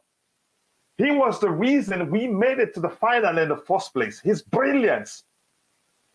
The Brazilian sides caught us one-on-one were found one-on-one with our goalkeeper on occasions, not once, not twice, I think around 3 times, but he saved us. And then we got to the final, and Mendy returned from AFCON. You benched him, and Mendy had to start. That's okay. And after that, I was thinking, how is this guy going to feel? You just showed him he's not important. And the argument was then, people was making then, was that I was being sentimental. No, I wasn't being sentimental. If indeed you show good performance, you want to start. If indeed the truth is you start by merit, he should have started that final. His performance in the semi-final in that World Club Cup, whereas he started the final, but yet he was benched. If that wasn't enough, They returned it to England, and then it was the FA Cup final, or was it the Carabao Cup final, of which he's been the keeper from the group stage, from the knockout stages or to the final. And then again, he was benched. It just doesn't make sense. What message are you sending to him? And if I was Kepa Arrizabalaga, after that second incident, believe me, my mind would be somewhere else. I wouldn't be happy. And he had the gut to bring him on. I would never forgive Tuchel for that. During penalty shootout, first of all, he was cold. He wasn't even ready to come on. If I was Thomas Tuchel and I started Kepa in that final against Liverpool, I'd never, and I started Edouard Mendy, I'd never bring on Kepa. First of all, I must consider that he wasn't going to be happy how I treated him. And then he didn't start, and Mendy started. I should have let Mendy finish that game. So again, he's a good goalkeeper, but the way Thomas Tuchel has handled the selection of the two goalkeepers, it just doesn't make sense. I think he'd be looking to leave, and we knew that on this channel before time, because he's a Spanish international. You wanted to say something, IBZ? When you mentioned it before, and then they told you it's sentiment. It is still sentiment, because at the end of the day, we're talking about professionals who know their roles, who are given their roles, albeit one is given good performances. It's still knowing your roles, going through data, who is good at what and who is selected. I believe that Thomas Tuchel helped Kepa gain confidence again. Hence why you are looking at ruined it. Performances. No. I don't believe he ruined it. No. Because at the end of the day, Kepa is a professional, and you will know your role as a backup. Mm-hmm. You will know your role as the second choice goalkeeper. When the first choice goalkeeper arrives, he will assume his role back in the thing. Now, it's obviously understandable that if a goalkeeper has helped his team to get to the final, that he should play the final. But notwithstanding, it is just how the hierarchy will play it. Now, you can argue that Man City play it different when Zach Stefan played for Man City in he was awful. And he was, he was awful, but that model works for some, it works for none. But in our situation, it's just based on sentiments that Thomas Tuchel should have started him because at the end of the day, if he gave a good performance, what we saying, are we going to bench Mendy now for the rest of the season? Is it going to be a rotational goalkeeper? You play every 3 games. You can't do that with a goalkeeper. It has to be a fixed. I understand that. So I believe that it is what it is, and we have to accept it is what it is. And that's the unfortunate of having a quality backup goalkeeper is Kepa Arrizabalaga, who didn't have a good start, who you could argue Frank Lampard didn't really trust, and I believe Frank Lampard really was a key. Unfortunately, Frank Lampard didn't help his morale. He actually made it worse. Thomas Tuchel came in and kind of embraced it a little bit and made it better. And you could see that. You see that in his performances. You see that in the games he has played. And what we just have to understand is that we will just move on. We all wish him the best now because we can understand that it is what it is.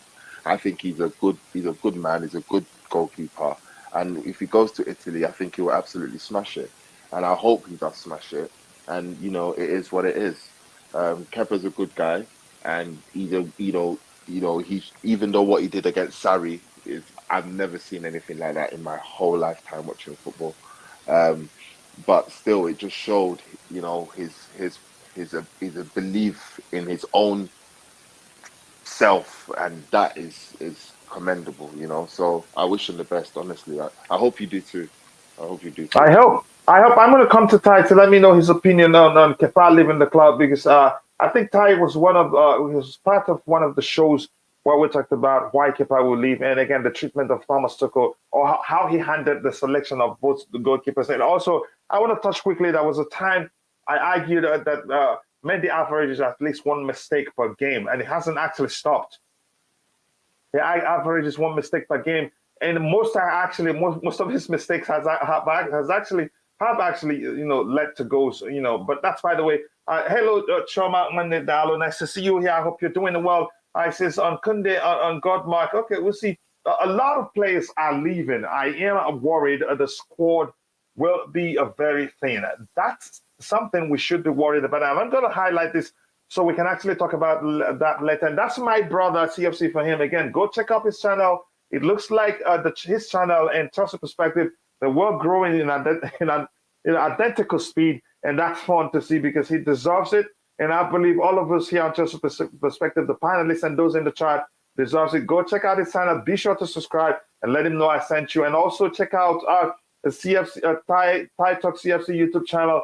Please do subscribe. Let him know I sent you. And Ty, when you get a chance, please do share the link to your channel in the chat so that people can go check it out. Again, here it says, mark my words, he is coming to Chelsea. Kumala is okay. We'll see what happens. Again, everyone, mark my words. We're marking your words. We heard that. I just returned from work. Welcome back. I hope you had a good day at work.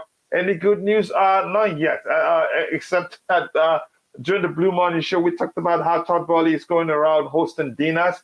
Again, some people will interpret it a different way, and some are not going to be happy. Yeah, I read the news on Kunde again. Barca still stalling.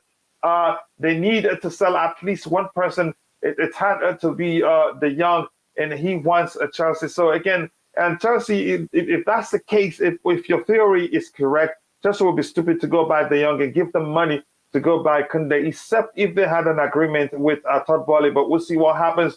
Again, it says, hey, Chama, no news, just the usual link to players. Yep, and then we are debunking them. Says, I have said again and again, Mendy is good, but his mistakes are becoming more frequent. That's the truth.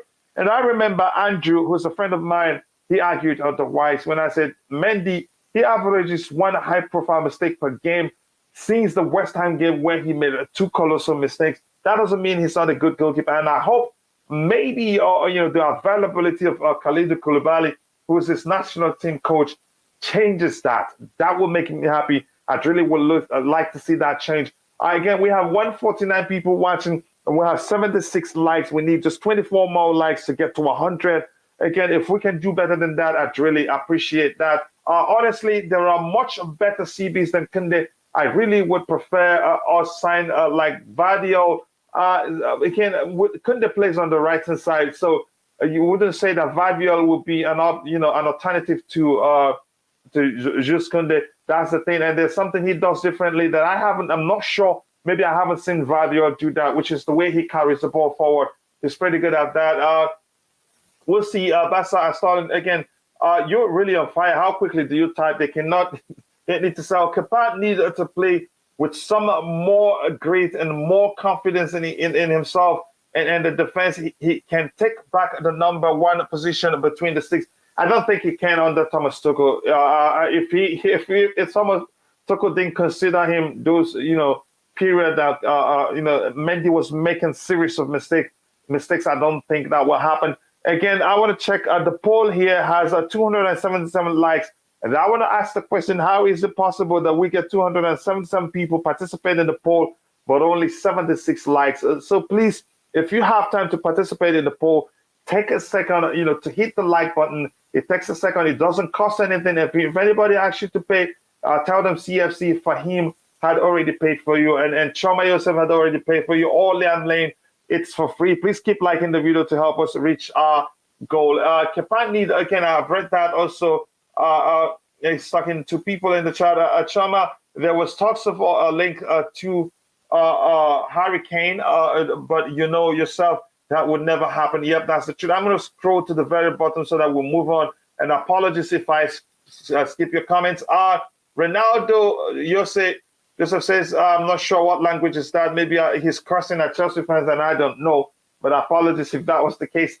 Chelsea needs to sign Vadio, CR7, De Jong. I agree on all the names you mentioned that if they're possible. But for CR7, I'd say no. I have the argument. And if you think otherwise, I urge you to go watch Football Terrace's video today on Cristiano Ronaldo. I don't think he wants the player to return to the club because he feels like, player power is an issue. And he feels like Ronaldo what's what's at the hem of the issues they had under the previous managers that Christian, this past season and the previous and the previous manager also. I think you have to pay attention to that. But the Chelsea fans, all they do now is they're just clamoring for the club to sign Cristiano Ronaldo. But by the way, Julio Alejandro Roja Barba, welcome to the channel. I hope you've subscribed. And again, people keep liking the video, guys. We need just 22 more likes to get to 100 likes. So thank you so much. It says, Kunde or De Jong, I want them both. But if you give me an option, I'd take De Jong because with get all the center half would probably be taller than Kunde and also maybe even better. There are options out there. I'd take Skriniar over Kunde. Maybe I'm a bit biased right now because I have developed a bit of slight hate for Jules Kunde. Ty, before I move on to the next topic, I want you to speak about Kepa Arrizabalaga, what you think about the possibility of him leaving the club. For me, it's unfortunate for him. He had a very good season, or he had a good enough season under Sarri, who brought him in initially, and it was something that was filled with mixed emotions. Obviously, there was that game where he in a sense what looked like he undermined Sarri and everything. So obviously there was some bad times there, and obviously he was dropped, and Willie Caballero was played and things like that. The issue that I have with all of this is that like you were saying with IBZ, there has never been a fair chance given to Kepa under Tuchel. Yes, he was given a couple of games, and yes, he played in cup games. But even in that, the case where we were playing against Liverpool, I mean, unless he was looking at the fact that he decided to stick with Kepa the year prior, and what happened, and he didn't want to restart again. I'm not really understanding why the case was that he was dropped. And fine, if you want to drop him in the EFL Cup final, or the FA Cup final, or FA Cup semi-final and final, then maybe it would have been nice to at least play him against Palmeiras, because he was, although it was one game when we automatically qualified for the semi-finals, he was key to us getting to that final. It was not easy. It wasn't just like, we had won the game, because they nearly defeated us. They had a free kick and he had to save it as well. Like he said, there was a 1v1 situation, and he stopped it perfectly. There's a feeling that I have that that Kepa was really not given an opportunity to really build some momentum. Yes, he had a couple of good games, and yes, he had to play in the absence of Mendy, but he even did well. It wasn't a case where he was bad or he was making mistakes in those games. He was actually good in the games. I mean, we played Spurs. He did well. We played against Man City, and unfortunately, the goal that was scored, it was something that I mean, in a sense, he saw the ball there. He made a dive, and De Bruyne's shot went in. I think it was deflected a bit, or probably it drifted wide of his hand, and it went past him. So it wasn't a case where he was bad, because he actually did well in those games, and especially against Man City, where there was an opportunity where I think it was Grealish who had an opportunity, and he ran and he got hurt in the process, but he was able to get the ball, and it was pretty close to him giving a penalty. For me, I do think that with him, he's a player that his career at Chelsea never really went well, and obviously the past manager, it was not easy for him to have a reputation of maybe there's the goalkeeper in there, but maybe the defense didn't really help him, because we've seen that the mistakes that Kepa made, many are making as well. So it's not a case where he's that bad or he's bad per se. It's just that there's two underlying factors around him. He's not the greatest in terms of um, long shots per se. He does save some, but because of his height, if he goes into the top corner, he can't really stop that. And I don't think any good goalkeeper would be able to stop a top corner shot. But if he goes away, I think it's best for him because I think he deserves to go somewhere where he'll be first choice or he'll have a strong chance of being first choice. And I mean, if the case is that Napoli wants him, then that's fantastic. But fantastic for him. Um, when it comes on to Chelsea, the club itself, it adds additional pressure to get in somebody who can be a second choice, and not only as a second choice, but if anything happens or Mendy is injured per se, because goalkeepers can get injured, he comes in, and it's not a case where we have to worry that is he going to be able to do this? Is he going to be decent easily? Because I don't think anybody has confidence that Bettinelli is going to be mistake free and he won't be error prone. So I think in that sense, we need to look at that, and it really does add pressure to us. And based on that, the last part of what that report says, it makes sense for them because they need to move on. They need to get a goalkeeper in as soon as possible for them. So I would understand if they go elsewhere, but what that does is add additional pressure onto us to find a backup, somebody who will be accepting of being second choice, and even though their second choice can be first choice. So I mean, Here's the thing. I don't think we realize how lucky we've been to have a keeper in Capaz caliber or Capaz caliber, if you want to phrase it like that, as one of the goalkeepers, a second choice, if you want to phrase it like that. He's won us two competitions that's with his abilities to save, penalties. I think Thomas Tuchel should have found a way to manage them so that he feels like he's wanted at the club. But because at this point, I'd say he wouldn't feel like he's wanted at the club.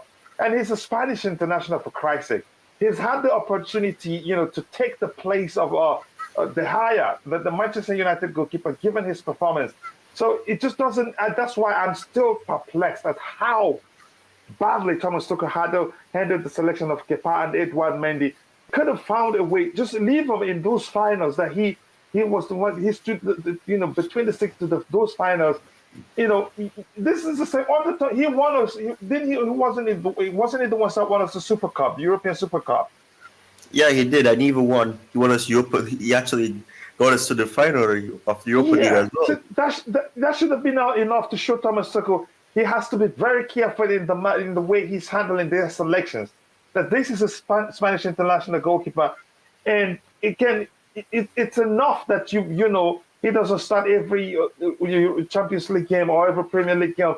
But those ones that he made it to the finals, they are big competitions enough, to still, help him hold on to his reputation as a Spanish international. But he just made him look like he doesn't know what he's doing. But go ahead, round off so we can move on, from that topic. I'm just not happy, really. Yeah, and I understand that because even with everything, yes, people don't respect Kepa. Yes, they don't understand that. We have a goalkeeper who he doesn't fly up, and people say that he's earning more money than Mendy, so he won't complain.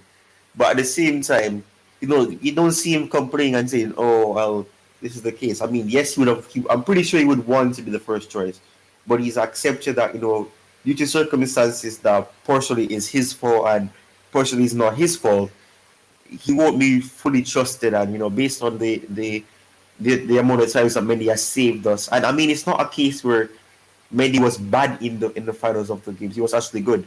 It was just a case where little key moments, and even past the finals where Mendy had made mistakes and he was making mistakes nearly every game. He probably said that okay, you can't play him into form. Give Kepa a chance. See what can happen. Give Mendy the time to get a better headspace because clearly it's going to affect him. Yes, he's mature. Yes, he is. He's not going to make his head drop and things like that. But at the same time, you need to be able to say that, okay, Mendy has made 4 mistakes in 4 games. Let me see if I play Kepa what he'll do, because we can't keep conceding, because the more we concede, the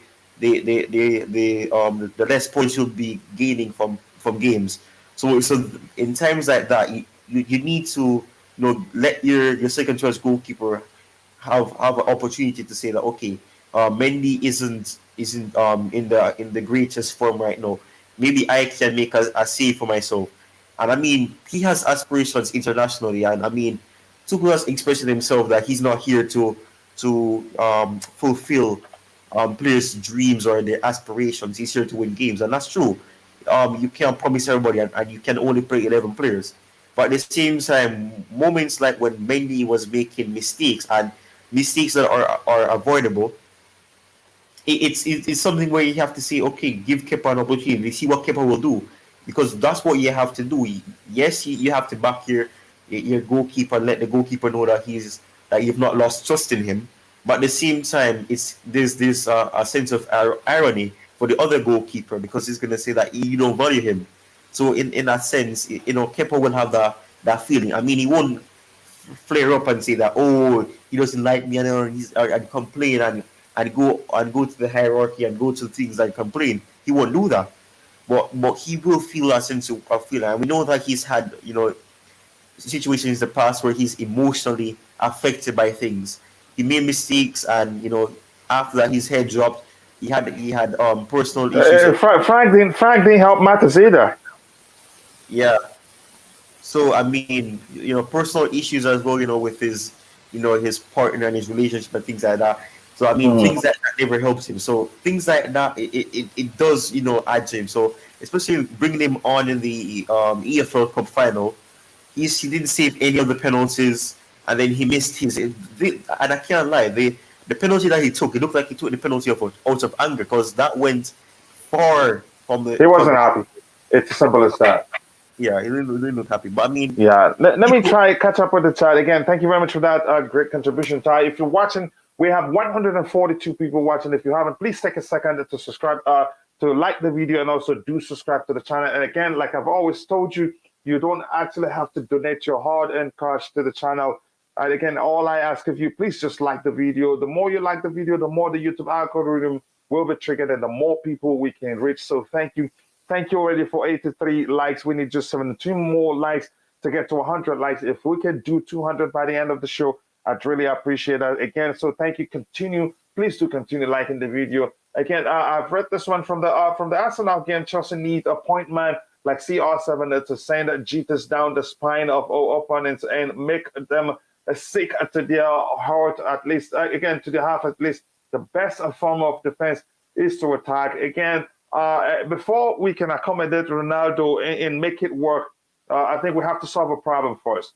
There's a problem that it doesn't look like most people are paying attention to Chelsea, that Chelsea have. The problem is this: Chelsea play as a unit when we defend, but when we get to the final third, everybody wants to be the hero, or if you prefer, everybody wants to be to the scorer. We're not like Manchester City, where in the final third, the person with the ball is always looking for the best positioned player.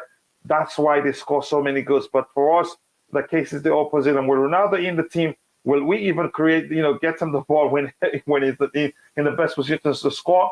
Even if we start doing that, there's something else that Rodrigo talked about here on the panel, which I think is the truth.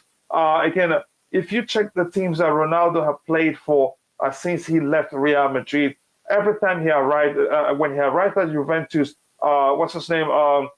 Dybala's number started dropping, but Ronaldo became the man. Same as United, the numbers of the attackers there started dropping, and Ronaldo became the man. And he scored like 20 goals or so, but did they make it to top 4?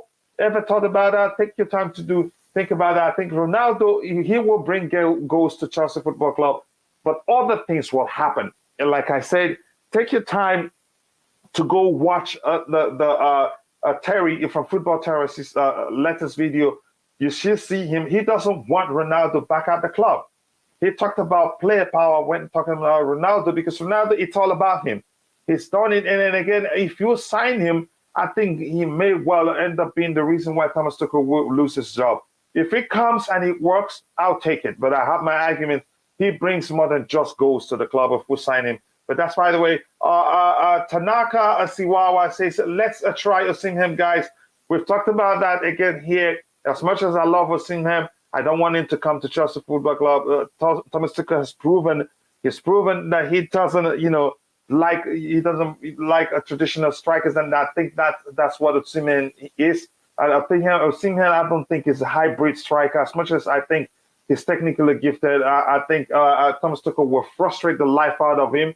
I'd rather he can go to Tottenham, but not Tottenham because he'll make them better. Maybe somewhere else like a Bayern or other clubs outside England. But as long as Thomas Tuchel is still the manager of Chelsea Football Club, I wouldn't want Osimhen to come to Chelsea. That's, by the way. And here, Enrique Papin says, if we do happen to sign Frankie de Jong, how does he fit the system? Do we play a trio of Jorginho, Gallagher, de Jong, and Cover? It depends on how Thomas Tuchel wants to approach it. You could argue de Jong can actually play as a single DM, even though he's more of a box-to-box midfielder. Again, he's versatile too. There was a time a prolonged period of time, Barca had injury issues. He slotted in perfectly as a centre-back. But I think he'd be able to fulfill the Jorginho role very, very well, even better, because he's more aggressive, he's more physical. He also can get you goals. Maybe the only thing that will reduce the number of goals he can get us would be if Thomas Tuchel prefers, to play him deeper and prefers him to be even more disciplined than usual, because Thomas Tuchel prefers giving what's his name, Kovacic the freedom, or Loftus-Cheek the freedom, to bump forward if they are part of the pairing of the two sixes. Our boys need to work hard in training. The way Reece got bossed by Martinelli is worrisome. Again, we don't know how hard they've trained. We don't know how hard they've trained because the truth is they do, mostly in preseason, a lot of work is done to help players gain or regain their fitness after holiday and all that. I think they did that. There's a chance. I heard somebody argue, knowing Thomas Tuchel, that those players have probably been put through their paces, so much so they're actually tired that it would take like a day or two break for them to recover fully and then show how much they've trained. So that's why I'm still confident that we're going to win our first game. We're not going to be disappointed, even though we haven't signed all the players that I believe we're looking at. Again, we have 145 people watching, and we have just 85 likes. We need 15 more to get to 100. Ty, you want to say something? Go ahead so that I can catch up with the chat. I was saying that, do you mean they're training very hard now, or they were always training hard? So no, it's preseason, so it'd be stupid for them not to have been put through their paces. Even now in England, they'll be having 2 sessions now. Go ahead. Well, no, but I mean on the preseason tour, although we don't see the full 3-hour training that they do, but what I was seeing from them, I wasn't impressed. It looked basic compared to what I'm seeing other clubs are doing. For example, Spurs are running their players into the ground, where you're seeing players like Harry Kane and Son run, they drop, they have to get back up. If they're sulking down, the coaches are saying get up, no, get up, and they have to get up and run and run and run and run. So I don't think you know what that reminds me. Charlie Musonda, I think it was on that Antonio Conte. He nearly passed out. So I think it's a Conte thing. But go ahead. Go ahead, Ty. You done? So that's the point. I don't think we're working hard enough. And plus, the players. I'm hearing things that the players are complaining about heat and things that they're behaving like they're soft. Look at Arsenal. Arsenal were playing in the eastern side, brother, or they were playing in I think they were playing I don't remember where exactly, but it was very hot there as well. So I mean, the excuse that it's very hot, and I think that's a poor excuse. Here's the thing: as much as I understand that drastic change in weather can be an issue, that's no excuse. We didn't see the spirit then. let alone Yeah. it being that they got tired at some point. Yeah, they looked as if they just simply didn't Yeah. value, or they didn't really appreciate or see preseason as what it is, and it's to prepare you for the season. And like I said that after the Arsenal game when I came on, when do they prepare for the season? People are saying it's just a preseason game. The preseason game is to give you some level of pace to know that okay, I really don't want to hear that when it's Arsenal, whether the game is played in Jupiter, whether it's played inside, that is below the sea, on a volcano, Mars, whatever you want to talk about it. As long as it's Arsenal, it's more than just a friendly. yeah, so to me, I don't know, because compared to what I was saying with Arsenal, and Arsenal don't really have much of a switch in team. They had the same team, and with just addition of Reece Nelson and other players like that, and Pepe and people like that came on. So for me, I just cannot buy the excuse that oh it's just preseason, because preseason is to help you get fit and to get some level of match sharpness. You can't say that it's just preseason. You don't prepare for the season 10 days before the season starts. That makes no sense. That means you'll never be prepared, because other teams will be working hard. And plus, when people in other sports are training for something, they don't train for a normal minute, or for a normal duration of something. They train longer, so that if things go worse and extends into something further than is expected, they're prepared. You prepare as best as possible. You don't train, and then if you still have energy, you train until you want. You say, you know what, I'm exhausted. I'm going to sleep now. I don't see that type of attitude. So I'm not really convinced that they're working their heart, their ass off, rather, or they're working themselves to the point where they're exhausted and they need to be resting enough. I don't think so. Maybe no, Tuchel is instilling that into them, because he was very angry and we saw that. So I'm not really sure. Yeah, that's a chance. He's so angry right now. He's going to put, have them do more work, than they've done before. Again, but that's by the way, Ty. Let me catch up on the chart. CR7 leaving Man United because they cannot score from his passes. We a boy who can score when they open goals. Again, I don't. I get the argument, but he scored 20 at least, and they still didn't make it to the Champions. I think the problem goes beyond CR7. But I think it's one of the issues that, if you ask me, that's by the way, they played more as a unit until he arrived. And then the divisions, the cracks start showing up here and there. Ray Allen, did I even, again, miss your comment? He says we need to sell Kepa as soon as possible. I think we need to sell him. I agree with that. But my reason is because, again, the manager doesn't value him. So it's important we just let him go. That's how I feel. But that's, by the way, I said we really just needed to take losses on the deadwoods and sell them for lower prices. Having them there causes toxicity. That's important. I think I think you could argue this is the delicious comment of the day. Here's the thing. We should, I agree with you, take losses in most of them. But Kepa doesn't count as deadwood. Kepa isn't a bad goalkeeper. It just comes down to Thomas Tuchel's preference list, if you know what I mean. But I agree with you. If we try to make money from all these guys, I think it doesn't make business sense. In the long run, we end up losing more money. Sal Kepa and Mendy will be nonsense again because of not having competition. This is a good argument. This is a good argument. And like Nick Blue argued, I think, give Kepa a chance for Mendy's own good. Ty, you understand that, and it makes sense.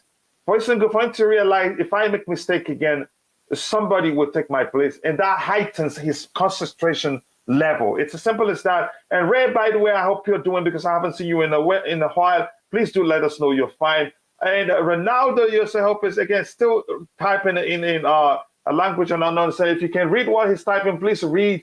Ty, if you can copy it and see if we can interpret it. Let's learn when he's cursing us. I don't want to be, highlighting that. If you can copy it and use Google Translate to see if it's cursing us or not. But that's, by the way, we need a creativity. Kim, so you're very correct. I agree with you. We need creativity. Again, without creativity is the reason why, again, we don't create as many chances I'd like to see us create. My brother declared would argue the two sexes. The primary role isn't to create another. I think they should be able to create, and we've seen that from Jorginho. He's on occasions created some delicious chances from deep the midfield. So does Kovacic. I think he's created one. He created one for Lukaku this past season. Created one for Callum Hudson-Odoi against Norwich City. That's what I want to see. I want to see that consistently. Mendy, RJ again, and Kim Chilwell, Kovacic, Kante, De Jong. I'm not sure. Explain further.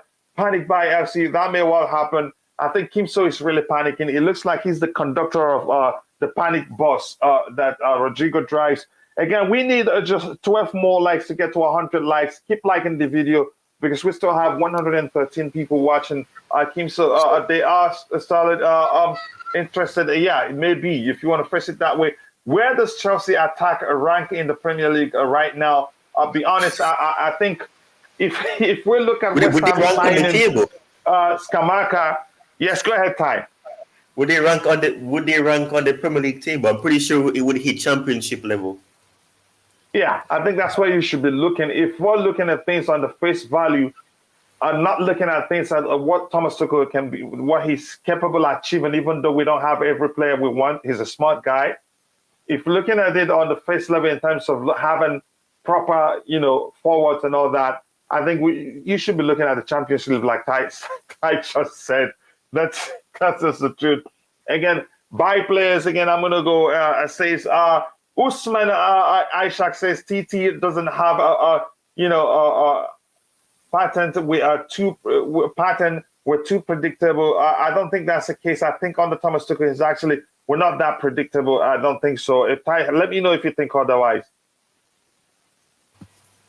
No, I don't. And plus, by the way, what the person is saying, because I just realized that they're speaking Spanish, and I'm not trying to show off, but I think I understand what they're trying to say. So, in a sense, what are they saying? I think let me see again. I see a word. I see arrive. So that means that. So you're saying that we should sign Paul Torres or Kimpembe if Kunde doesn't arrive or he doesn't come. So that's the comment he's making. But we don't speak Spanish. We end up beating Spurs, and again, the Spurs. That's the team you could argue are very predictable. Under Antonio Conte is one way. So it remains to be seen because Ty, let's talk about this a bit. He came to us, switched to a back three, won the Premier League, and was brilliant. And then the following season we struggled, right? I think it's probably more than one reason per se. Because we lost certain players, and you can't forget Matic left, and after that Fabregas' role started to drift to a more minimal one. Because Matic was key to give him that freedom to express himself, and plus he didn't really get the backing that he wanted. He wanted certain players, he didn't get them. He had to settle for Morata and Bakayoko, and I think we signed Barkley under him as well. So you argue not entirely for him being found out. Part of that is the reason, but at the same time, if he had gotten his targets, you never know. Maybe he would have been able to switch it up. I don't know, because most of the squad that he had were also players who were there. Victor Moses was still in the team. Hazard, obviously, Willian Pedro was still there, and obviously we had to sign Giroud because the attack wasn't doing well with Morata up top. We couldn't rely on him, so I think it's probably both. And we saw a significantly horrible dip. We went from first to fifth, so that was not attractive. So I'm not really convinced on him because I think us not having European football in 2016, 2017 benefited us because we were playing one game a season at the time, and then obviously you had cup games that would come in as well. So I think maybe that was an advantage to us. So, and that is why I think why he was able to do what he did at Spurs is the fact that he had more time with the squad to prepare them for games. So them beating Man City and them winning games or drawing with Liverpool and doing the little things there benefited them because they had more time and they had been eliminated from the League Cup by us. they got eliminated from the FA Cup pretty soon in January, so they had a lot of time to prepare themselves. So having that extra time benefited them, and I think that's why we won the league as well. We had more time playing one game a week most of the season benefited us. So at least that's what I think. But I think it just seems like that's a pattern, and especially at Inter Milan, they got eliminated from the Champions League. And I mean they didn't get Europa League because they finished fourth in their team in their group. So that gave them the push, that gave them the time, and then they surpassed AC Milan, who were in first position, I think, in December going to January. So they had great advantages. So I think maybe Conte does better when he has probably less other competitions to really focus on, and is mostly focusing on that domestic league. So I think maybe I'm interested to see what he does with balancing Spurs, but I guess in a sense I can't really compare because he's gotten players that he wanted, and he's still looking to get other players as well. So maybe he's trying to develop more depth so that he can rotate and have players to play in the Champions League, and also have players who maybe that will make a difference because some would argue he's not been unlucky in European football. Some would argue it's just he's not tactically good enough to win the Champions League. Well, we'll see what happens again. But that's why we thank you for talking about that. If Chelsea train like Spurs, we will win the league. Kimso is killing me here in the chat. Usman Ishak says Jorginho is the one killing the spirit of attackers, always passing the ball to keepers and defenders instead of passing it to attackers. That's what Regis do. He hardly picks up, defense picks out defense splitting passes, is always sideways, backwards, just to control the tempo of the game or help the team keep the game. And that's why Thomas Tuchel likes him. Yeah. I'm happy they brought that up. Yeah. Even though he's not the most physical, you could argue he has his advantages, and I think Tuchel likes him. CFC for him here says Chile, Mount Chile regimes were caught up partying. Really? Preseason? Yes, and that's another holiday. Wow.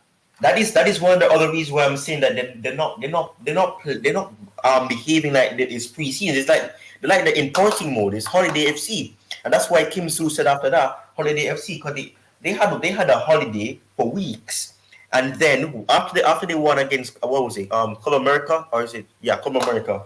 They were all partying, and Reece James was holding up a middle finger and everything, and Chile will deleted the post on Instagram. So I mean, that is what I'm saying. I'm not confident that this. It's just flipping stupid. Look at him. That's even coming back from injury. Yeah, and that's what I'm saying. That Tuchel does not look ready. It doesn't look like he's taking it seriously. That's what I'm saying. That these players are joking around. They don't look as if they're actually preparing for the season, and that's why they look disinterested on the pitch. And I can't be surprised. That's really annoying, but I don't really want to talk about it right now. It's annoying, and again, people, if you're watching, go check out CFC Fahim's YouTube channel. Chances are, I think the numbers of Chelsea's Perspective subscribers and his channel also are identical, or if he's gone a little bit above me. Again, I'm happy the way we're growing together. Go check out his channel. Be sure to subscribe. Let him I sent you. Great content, great individual, always objective. Also, please do the same thing for TyTalkzCFC. Subscribe to his channel. Let him know I sent you here. Share the link to his channel. Please go check it out and be sure to let him know I sent you. Again, I've read this from this brother right here. Holiday FC, except maybe that's what you would say. Coachella, I will have to say goodnight. Talk tomorrow again during the Blue Money Show. Yes, brother, thank you very much. Sorry again. I'm glad that you find time to join us this evening. Enjoy your night. See you tomorrow. Yes, I am fine. Busy walking, driving back home. Please drive safely, and I hope to see you again next time whenever time allows. Thank you very much for that. If Jorginho had pace, he would be world class. Again, here's the thing: most registers that I know don't have pace. One of the best registers the world had ever seen, Pillow. Jorginho is quicker than him. Isn't it? Andres Pirlo isn't quick. You could argue he's the best register I've ever seen. Yeah, but again, your argument, I get that. And these players, they're crazy. 88 to hit the like button to the future. Nice to see you, brother. I hope you're doing well. Again, if you're watching, go check out Phantom of Many Topics YouTube channel. He travels quite a lot and makes a lot of beautiful video. And I told him I'm going to steal his camera because the quality of his videos are absolutely awesome. Go check him out. Subscribe. Let him know I sent you. Phantom, you can actually share the link to your channel so that people can go check it out. And here, Conte would have excluded them for preseason. Yep, Mourinho would have too. But I think the players actually, they do know that. I think Thomas Tuchel is a bit too diplomatic, if you ask me. I don't know why. I think in this case, if that's in fact the truth, they should, be benched for a while. Harry Kane should never be a consideration in Chelsea transfer discussion. First, he will not tarnish his Tottenham legacy. Delicious comment. Secondly, he is committed to the Conte project at Tottenham. Again, there's no way to tell. I think he'd see that he has more chance. For instance, Bayern Munich are tapping him up, and if you ask me, I'd say he'd see more possibility of winning the Champions League with Bayern than Tottenham. Busquets is the best regista too, and he's not fast. Also, yeah, again, Ray Allen, correct comment there. Registas are usually not fast. I think registas, what defines them is the ability to control the game, the ability that is control the tempo of the game, the ability, to define how a game, the pace at which a game is played, if you want to see it that way. So great comment right there. My top 6 predictions: City, Liverpool, Arsenal, Tottenham, Man U, Chelsea. If that doesn't happen, if you make it to top four, again, you owe me a lot, Kim. So you're looking for my trouble now, but I love you. So I hope that doesn't come across as me fighting with you. Again, thank you for 126 people watching.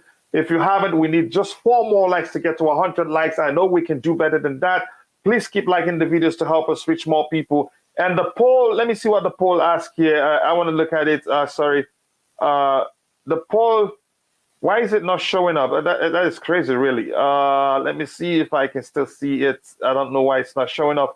The poll that asked, was Thomas Tuchel right to drop Kepa in Club World Cup and Carabao Cup finals? 63% says yes, 37% says no. Okay, again, I guess more people think he was right to have dropped him. Again, if you haven't, please take a second to like the video. 4 more likes to get to 100 likes. And also do subscribe to the channel if you haven't. So we're going to move on to the next topic. What's in the pessimistic mess did I just walk into? Okay, I see. Explain yourself here.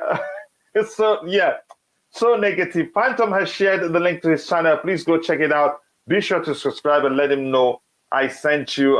Kim So can be like that when she's not confident on what the club is doing in the transfer market. I think we have to move on from Kepa Arrizabalaga's topic. The next one here is I've been told that they will probably contact Leicester City. Again, this is about Fofana. I really want to leave that topic for us to talk about him tomorrow. But Ty, just quickly, your thoughts on because it's gaining steam. It means like it sounds as if we're serious about getting him. Your thoughts?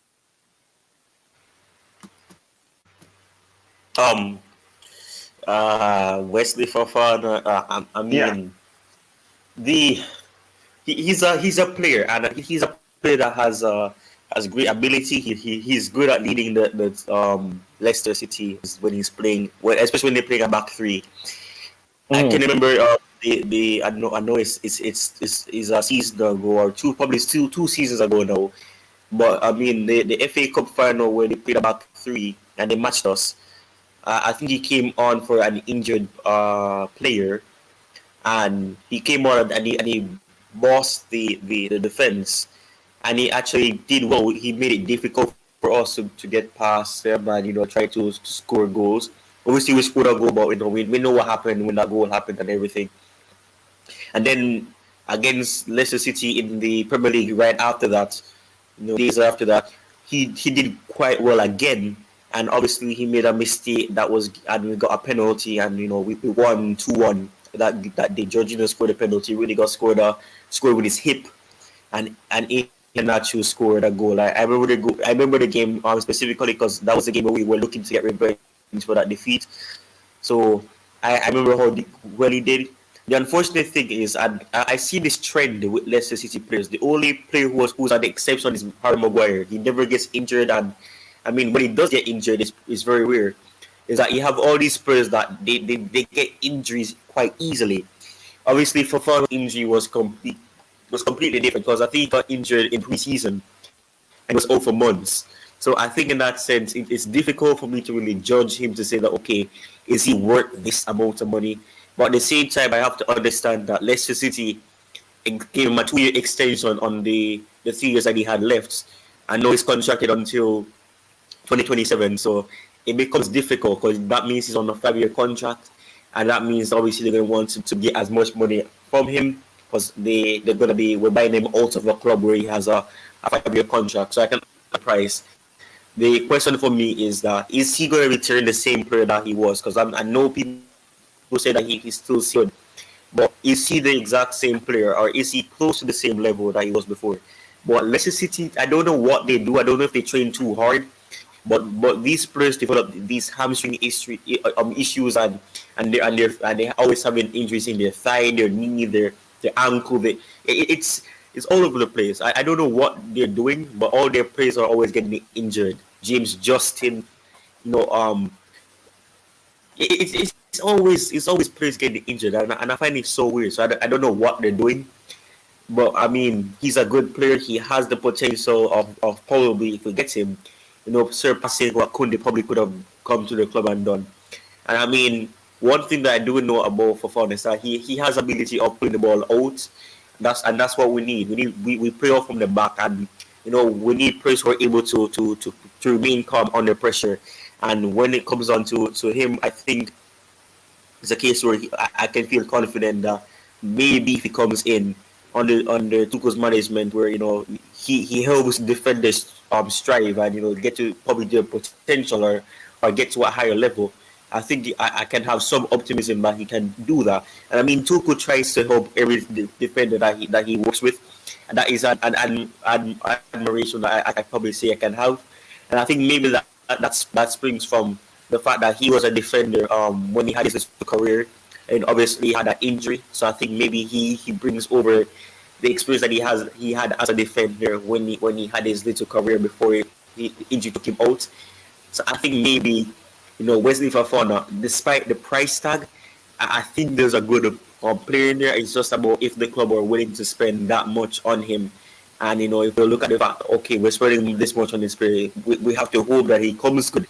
And considering the fact that he's in the Premier League already, the only adapt he has to do is adapt to Tuchel's system and adapt to the fact that the system is different completely from Leicester City's own.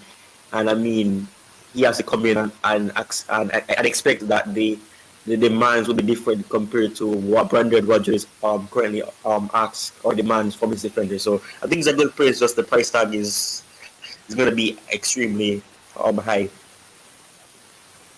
Yeah, it's a risk, and also it's a risk. The price will be high given he's contracted until to 2027 at the club.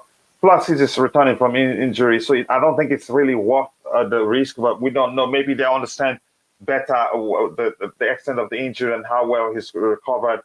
Coach said Ndidi is not a good passer. So why are you accusing me? Here's my argument. Ndidi is a good. He's a destroyer. I think his statistics shows he's one of the best in the Premier League in terms of being, executing the DM role. But in terms of technical ability, he's not one of the best. But I think if we sign him, he'd do well for us. Are there better options available right now? I'd say no. But if you bring him and Sangara, I'd take Sangara anytime, any day. The reason you could argue that we've not been able to see how good he is in terms of passing the ball, maybe because Leicester uses him primarily as a destroyer. He's not been given the freedom, to go forward. Under previous coaches before Brendan Rodgers, he was getting them goals. He got a few goals, but under Brendan Rodgers, that reduced because Rodgers he plays a high risk game. Always need indeed to be disciplined. Maybe that has, to some measure, dwarfed, maybe you can say mask his abilities. That's how I want to phrase it. Leicester are going to demand 80 million for Fofana, knowing that we are desperate. Everybody knows we're desperate. Yeah. That's a delicious argument right there. And Choma Yusuf says that Chelsea should stop announcing the transfer targets publicly. We don't really. I don't know how journalists, how they get these informations and then leak them. So in most cases, you just hear them saying that they have details of the structure of the deals. In most cases, they do, and they get them correctly in most cases. But sometimes you could argue the so-called insiders take their money and feed them rubbish, and they feel confident to release this to the public. But that's, by the way, and Chama, by the way, how are you doing? Get Tellers, man. That's one player I don't like that much. I'm not sure he's going to fit into the way we play. Sounds like CFC is considering so many crazy options. Just read an article about CFC considering Wilfred Zaha, and also a player from J-Town Boy. How are you doing? A player from Monaco, a young player, and we're hearing that Monaco, they're not going to listen to any offers less than 40 million pounds or so. The young is this summer, Rice next summer. If we get the young, I don't think it will be necessary to even go for Rice next summer. Again, that's my argument. Chilwell, Justin Fofana, Evans, Ricardo, Baines, players had quite lengthy injuries. So you're saying they came back well. Chilwell, times will still tell if he came back the same. We'll be able to replicate the form he had before he got injured. We'll see that. I hope he replicates that and maybe does even better. Good evening, y'all. Big up to you all. Big up to you too, Jetan Boy. I hope you're doing well. Ricky Wheeler says Tuchel wants a left-footed centre-back, so he fits the profile. Again, anything over 50 million is a big risk. It is indeed. But I think the signing may end up being a Kimpembe because we're here Tuchel likes him. And for the fact that he's worked with him before, I think that may well be the reason why we're pushing for Kimpembe. He has a price, which means we can still get him. So I'm looking beyond my argument before that he's probably he's torn between remaining at PSG and joining Chelsea. Again, if you're watching, we have 141 people watching, and we have just 97 likes. Just 3 more to get to 100 likes. So if you haven't, please take a second to like the video and also do subscribe to the channel. So thank you for all your support. I sincerely do appreciate that. Again, Odia Samuel Wanedalo, he says, I've watched Fofana. This guy it's not as good as passer. Yep, he only knows how to defend. I'm not sorry. I said, yep, I'm not sure about that argument. I'm not sure if I should support you or not. Okorocha Stanley says, greetings, Darwin. Nice to see you here. I appreciate all the support. All these journalists work for Barca. Even Romano, I spelled the Barca fan in him. Again, you sure? But does whatever they say, I don't think means anything, makes any difference in signing a player. Maybe it's a strategy, Spanish teams, you could argue, use that, to deceive the opposition into thinking one thing or the other happen, and then they do the opposite. But that's, by the way, again, Smell, I understand. Again, Maddison is a creative player. I think Maddison is a fine player too. He will make a good number 10. He can actually play on the flanks, but I don't think we're looking at him. De Jong is better a player. Yep, I agree with you. You think Chelsea getting Kane, no chance? No, we know that's not possible, so don't worry about that. I think we're just trying to debunk the rumors. And if you wait, you'll see that yourself, what we're trying to do. We don't do that on Chelsea Perspective. We don't feed on rumors. What we do is we look at what's out there, bring them together, dissect, and also analyze, and then come to sensible conclusions. Again, and since you're here, N17 Sports, I want you to stay tuned because we'll be launching a channel that will be covering global football, cover sports, cover Arsenal, Tottenham, all football clubs, all countries, not just Chelsea. So thank you for finding the time to join us. And again, some sports fans will come here and use curse words to tell us we're never going to get Kane. I know we're never going to get Kane. First of all, Kane wouldn't want to tarnish his image. He wouldn't want to come across London. I think he'd rather go to Bayern than Chelsea. Again, why not De Jong? He's a better. He has better vision than Jorginho, quicker than Jorginho, more physical than Jorginho, and all those things. With Rice next to him, he doesn't have to worry about defending so much.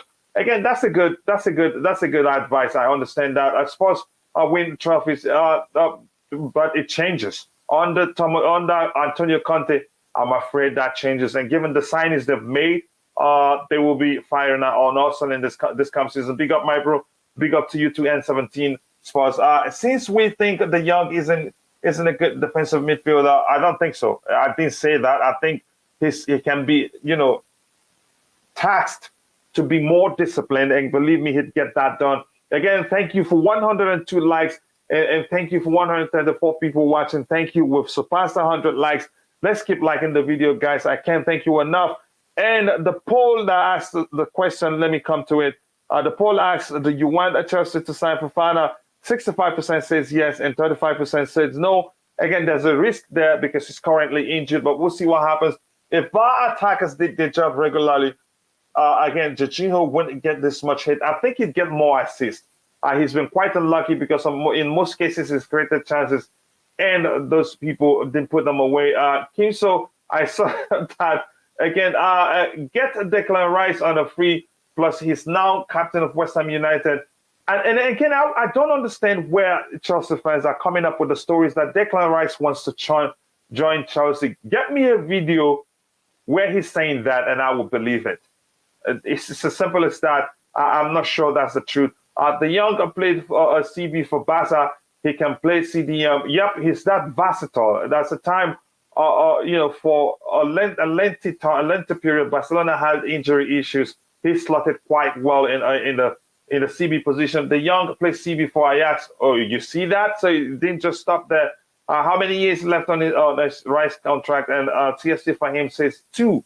So he's almost done. Maybe by the time you know it, he gets a new contract. But we'll see what happens. Tuchel asks, this is just us just discussing stuff. This probably happened when Tuchel don't understand, the depth of the rivalry between Tottenham and Chelsea Football Club. But we're learning that Thomas Tuchel asked for Harry Kane as his main striker target before we signed Romelu Lukaku. That in a million years would never have happened.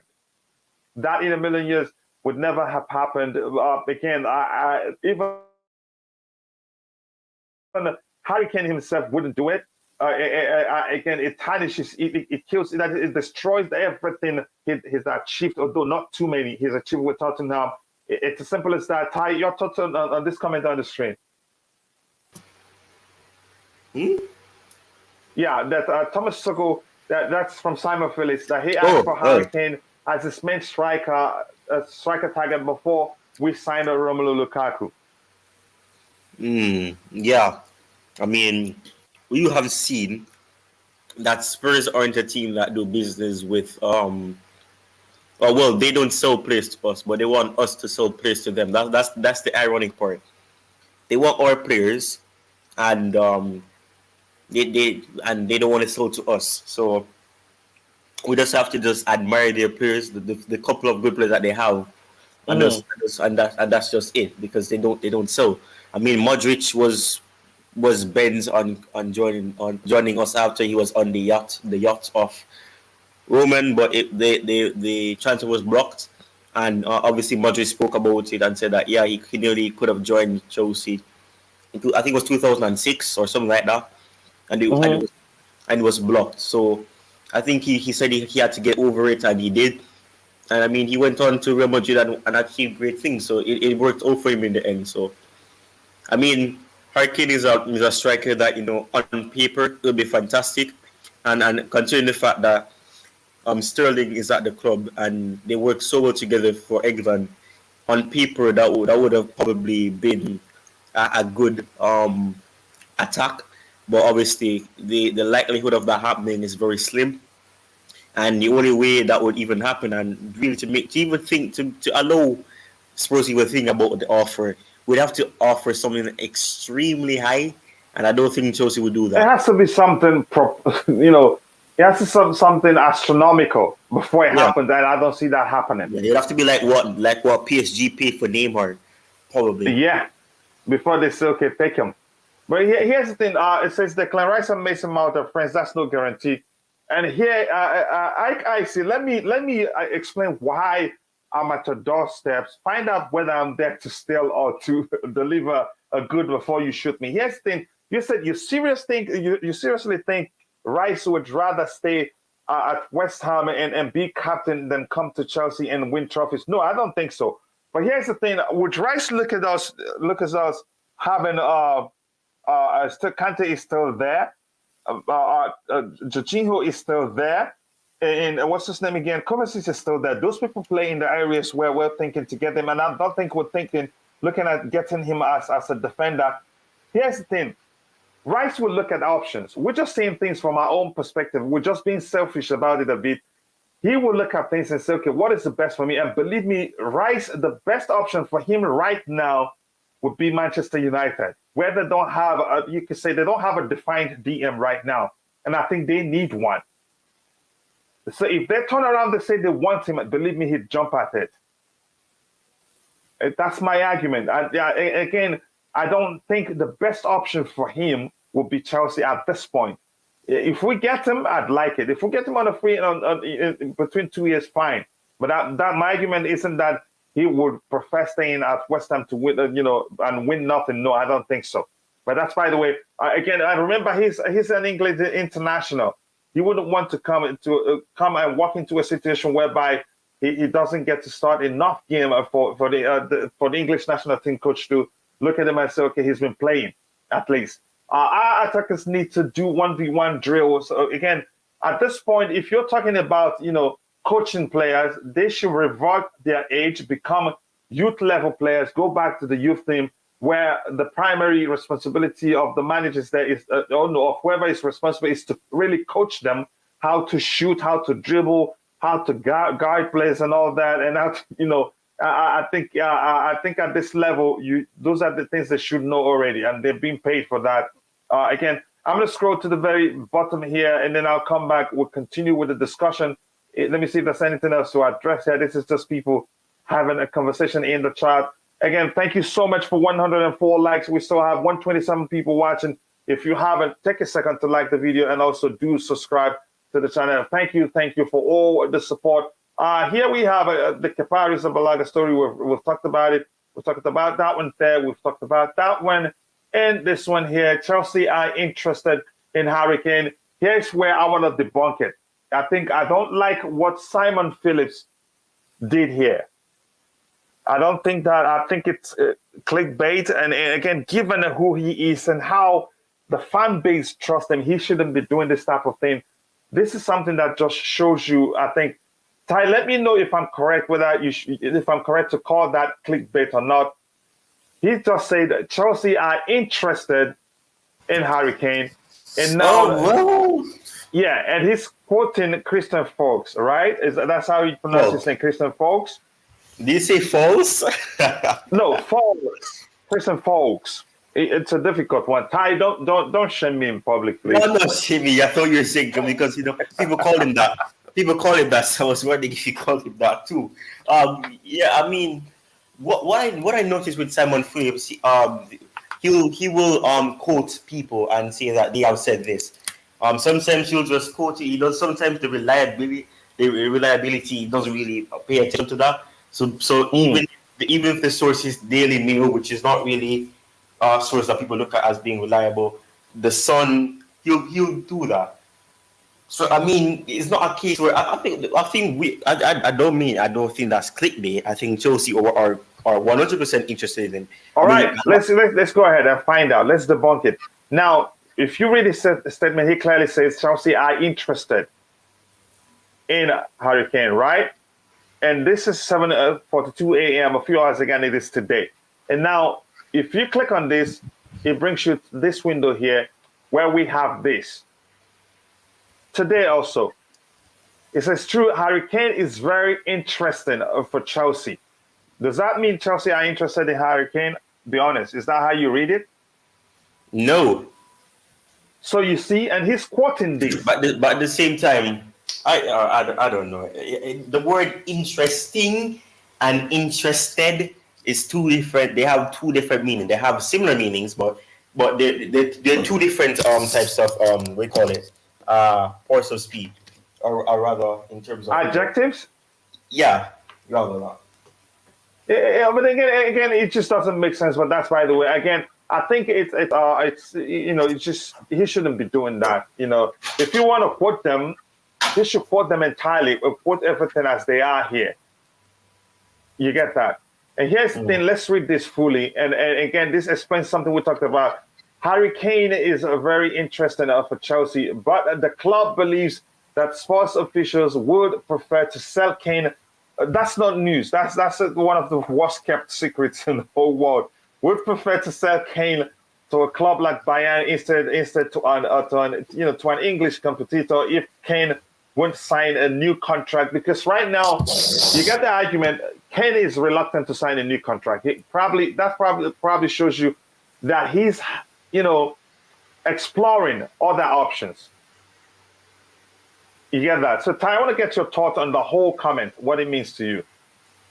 Yeah, I mean, the point of this is that Harry Kane is very interesting. I could probably replace the word interested with saying that the club is fascinated by him, because they will say that, okay, what he's doing at Spurs is really interesting.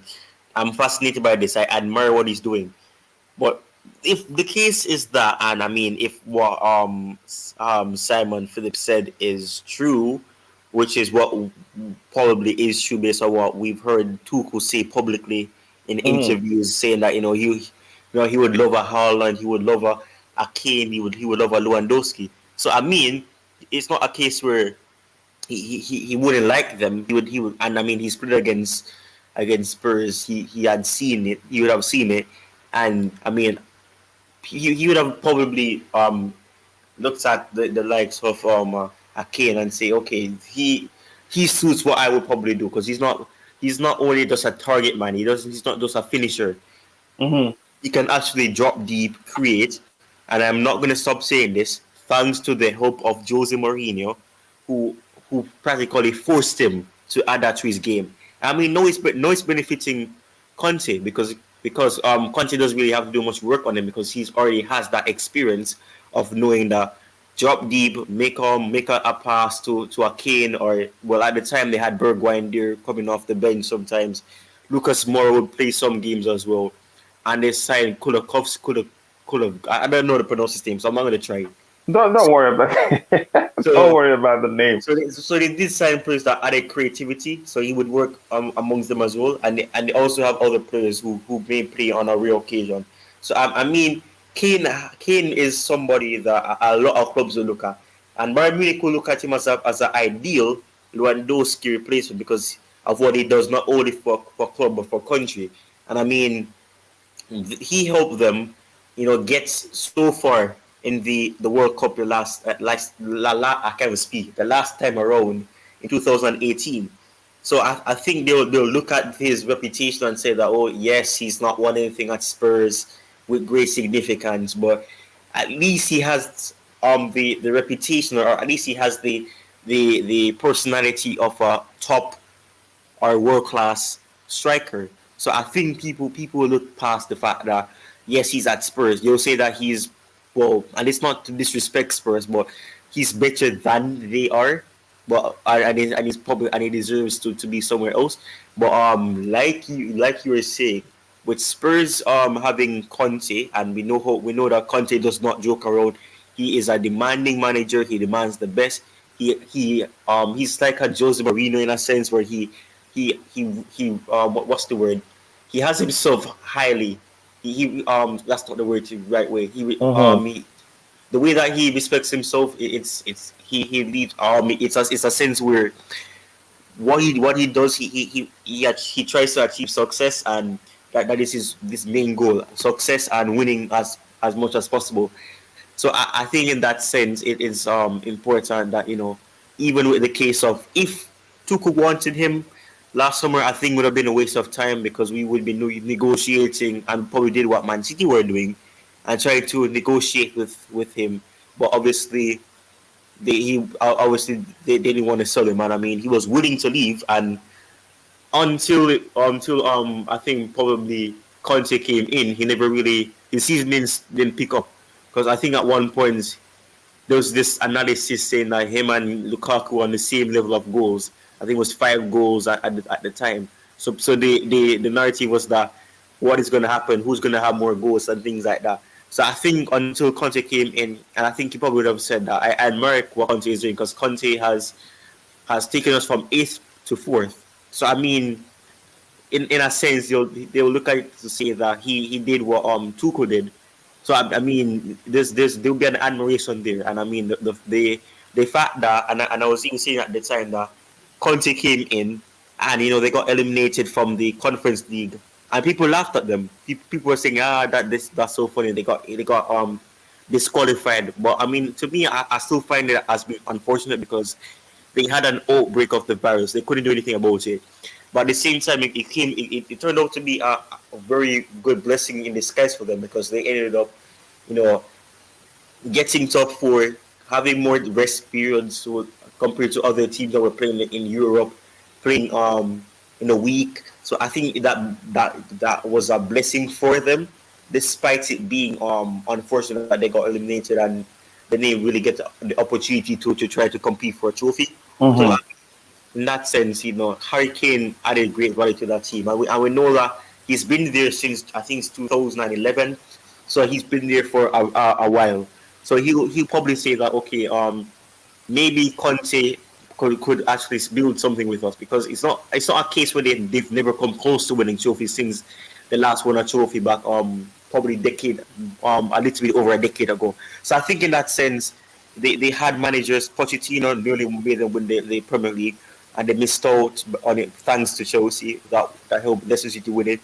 Obviously, they made it to the Champions League final, so it's not like they've been far away from winning trophies. They've come very close, and in the end, they just missed something that allowed them to win trophies. So it's not a case where he won't be willing to look at it, because he will be aware of what Conte brings. So for me, it seems as if it's just a dream, and I think fans that would actually be open to him, which I think most fans would be, they would just say that, yeah, I would take him, but I mean, Spurs are not going to sell to us, because we are a direct rival.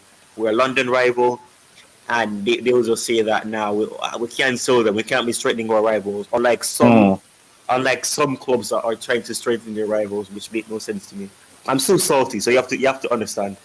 Yeah, I do understand. Let me quickly catch up with the chat. I appreciate that input there. Our best input there. Our best performance last season was against Real Madrid. Second leg, where is that team? Again, that surprises me. The same crop of players, except Rudiger was part of it. But again, I get there. It baffles me how much things have changed within a short time. Again, we have 126 likes and 114 likes, and we have 126 people watching. Please keep liking the video. Thank you. I cannot thank you enough for 114 likes. I'd be ungrateful not to do so. Again, like I've always told you, you don't have to donate your hard-earned money to the channel. All I ask of you is just take a second to like the video, because the more you like the video, the more people will be able to reach, and the more people will have it, the more fun the show will be. There are other ways the channel can make money, so you don't have to donate your money to the channel. Just like the video, share the stream on social media platforms where you have presence. That will go a long way for the channel. So thank you for all the support, and be sure to subscribe to the channel if you haven't. Again, I've read that. Don't get your hopes up. Again, don't hold your breath for anything. Interested FC, this is more delusional. I get that.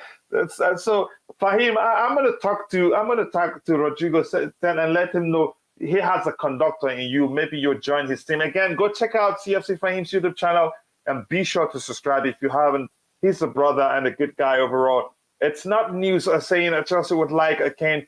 Every top team in Europe would like. Yep, that's the truth. That was a time we're hearing that Real Madrid wanted him. He should have deleted that tweet. That's the truth. I think it's misleading, and that shows you, what they do. He didn't quote the whole thing. Again, he just jumped into making Chelsea, raising Chelsea fans up. Again, Kunde hijacked, Rafinha hijacked, Dembele hijacked, embarrassing. Chelsea have more losses than me. Again, you can argue that, and that's why I'm arguing. If at the end of the transfer window we don't get De Jong, then Todd Boehly must explain what he traveled with his private jet all the way to Spain to sit at the round table with Laporta, what they discussed. We must know. If we don't get anything out of that, maybe if they talked about Super League, he should let us know. It's pretty simple for Chelsea. The players are there. Give Broya the number 9 jersey. Play Gallagher and use Levi. We need to trust. And then Harry Kane, we have a better chance of signing Benzema. That's the truth. I get that. The loss to Arsenal will only benefit us. It's a lesson just in time before the start of the season. So Thomas Tuchel, I like it that it happened. It reminds me of the loss of the FA Cup to Leicester City before the Champions League final. And my argument then was on Baggy's YouTube channel was that it's a lesson just in time. It happened. It's a blessing in disguise, and I get that. BAV since 86 lamps, that I appreciate that. Yes, let's have Kane, please. We're just dreaming here. We're just appreciating the play. We're just debunking what's his name, Simon Phillips, what he did here, which is a nice look at what he said here. Again, he said Chelsea are interested in Harry Kane, and he quoted Christian Falk, and here's what Christian Falk said here. There's a stark difference between those two comments, so I think that's not okay. John Carter says, I think Chelsea have started this story as a cheap ploy to try and unsettle Kane before the start of the season. Maybe that will be the case. Tuchel needed 23 of his players. Pep and club has 23 of their players. I think so. Delicious comment. If we are no, you can't. Ty, do you see what Phantom does? You can't just comment and by yourself decide it's a delicious comment. It's up to the panel to decide. That's not for you. That's not for you to decide. It's the panel. If we are fantasizing, Phantom is more interested in Son Min-hoon than Harry Kane. That's another player that you will never get from Tottenham. He's such a brilliant player, and how I can assure you, Thomas Tuchel would like to have him in his team also. But the truth is, they know too well that Tottenham are never going to consider selling him. Harry Kane is not happening. It's a pipe dream. It will never happen. It will never happen. Chelsea, like become a dream in Football Club FC. No Neymar, no Nkunku. I never wanted Neymar that seriously. But my argument was that instead of getting Ronaldo, we should get Neymar. No Rafinha, no Lewandowski, no Ronaldo. Yeah, keep going. I don't want Ronaldo either. I guess it will be boring football. Maybe it's going to be a long season. Please, what are Chelsea transfer updates? Nothing. It's just everything we've talked about. You can rewatch the video. No new signings yet. Nothing is closed. This is our issues. That's the truth. We're linked to everybody, but nobody wants to come to us. And here's TyTalk's YouTube channel link. Please be sure to go check out the YouTube channel, subscribe, and let him know I sent you. We suck in our counter-attack. Yep, the build-up is usually too slow. I don't know why. What is happening in our transfer market, whatever we've talked about here, Bolly has more meals than signings. Yeah, it's crazy. There's quite a lot of stuff. I think he likes to dine. Building Samson, my brother, says through his Kante update. No, it's not true. I guess that's what you're asking. The loss of Fikayo Tomori is the most annoying one for me. Again, Frank Lampard didn't value him. So when the opportunity came for him to join AC Milan on loan and with an option, did he join permanently? Did they actually start with the loan? Yeah, he started as a loan, and they bought him because he did quite well for them.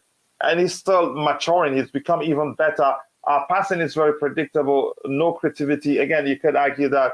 Ty, let's see if we have anything else to talk about that. If not, we will call it a day. So far, you could argue it's been a brilliant show. Anything else here? Thomas Tuchel has made the signing of Presnel Kimpembe a priority, with talks between Chelsea and PSG ongoing. And PSG, we're hearing they want a 50 to 60 million. Ty, do you think it's worth that fee? I think based on. Oh no. Okay, I'm gonna do that. Anyways, compared to what I saw in the Tuchel and Pochettino, the valuation is not it's not something that other fans will say, okay, go pay that. It's not going to be that. But if they use the the time that he had under Tuchel and say that maybe if he comes under the management of a Tuchel once again, maybe he'll find some level of that form that he had, because Tuchel, gave him an opportunity. Yes, he had his debut under the manager before Tuchel, but at the same time, Tuchel took him under his shoulders and said that I will trust you and I'll give you game time. And he trusted him in the Champions League game. He was very young at that time. And I mean, he was very unlucky. He was jumping to block a shot. And unfortunately, he gave away a penalty to Man United. And obviously, they got eliminated. So it's unfortunate. But I mean, he has the right attitude. People say that he has the Rudiger gene. I never knew that something like that existed. Who is that? Tomori? Kimpembe. Oh, Kimpembe. Oh, go ahead. Sorry. Yeah, people say that he has that Rudiger gene. I've never heard of that, so I'm surprised that there's something like that exists. But in considering all of that, I do think that he's a player that would be a promising player to bring in. He has mistakes in him, so that is a concern, and it's always going to be a concern for fans as well, because I think sometimes he does lose concentration, but at the same time, the coaching of Tuchel, kind of helps his career as well. So maybe if he returned under some management, Tuchel probably could assist him once again, to really tighten up one of those little mistakes, and he can probably improve in those areas that he probably needs to work on, because he still is at an age before he hits his prime, so he can still alter those little mistakes that he makes before he hits his prime. So I think in that sense, it's a decision that if the club make it would be sensible, because he does bring leadership. He brings experience, because he's been playing at the highest level, and I mean he's won the World Cup. Actually, I'm not sure if he was in the. I think he did. He was in the squad for the World Cup as well. So I mean he does have achievements. He's won league with Paris as well. So he has achievements under his belt. So he understands the demands, and he understands Tuchel's demands and what he demands from his players. So I think I would argue, the winning mentality is there. And in terms of, the rash tackle or the rash decisions he makes, I think those things will be polished over time. He will become an even better player, especially if he gets to play alongside Koulibaly, and also I think he played alongside Thiago Silva before, but the more he plays with, I think he's become an even polished player. But again, that's me. I want to quickly get through the chat so we can. I have an update I want to share. Any good news? Instead, I have bad news. Well, unfortunately, maybe if that's in fact the truth, we have to stop unnecessary passing sideways again. In fact, our players should be penalized for this kind of acts by the club. Mendy should learn a better distribution. Again, I think it's a bit too late. It's something. Maybe he gets better rate, but we'll see. You can always trust an American to ball it up. Only joking. Yeah, I get that. I know Dubosky. I know what you're talking about. Kimpembe wants to stay at Paris. I've seen him. Yeah, again, I've seen where they talked about something. Him and the coach having a laugh about the links. The rumors of linking him to Chelsea Football Club and where's all the that. proof of that, though? That's the thing. Where's the proof? There's no video proof. It's just hearsay. I think you could argue that may well be absolute nonsense. But right now we're hearing that talks are ongoing between the two clubs. I hope we get them. Hi lads, what Ajax players would you take? Anthony, if you ask me, for obvious reasons. Just get a Skriniar for 15 million. I hope we get them. What's the Todd Bowley holding talks for Wesley Fofana? Is that happening already? It's a risk because he's just returned from injury. Apparently we've made contact, and apparently what's this there? Oh, how would I forget it? Fofana returned last season in February, but he played minimal games. And when he did play, he played games, and then he was substituted and things like that. So apparently he's back in pre-season and training. So I guess maybe he probably has some level of fitness training. So I guess it would make sense. But I probably have made contact with him, but obviously we haven't made an offer or anything like that. But we've made contact, I guess, to make our interest known, which I think is the first step to make if it's true, and not just go to the player, because you need to ensure that you have some sense of that the club is accepting of it. But at the same time, it's important to know if the player wants to join the club first. So I think maybe the first thing you do is contact them to make your interest known.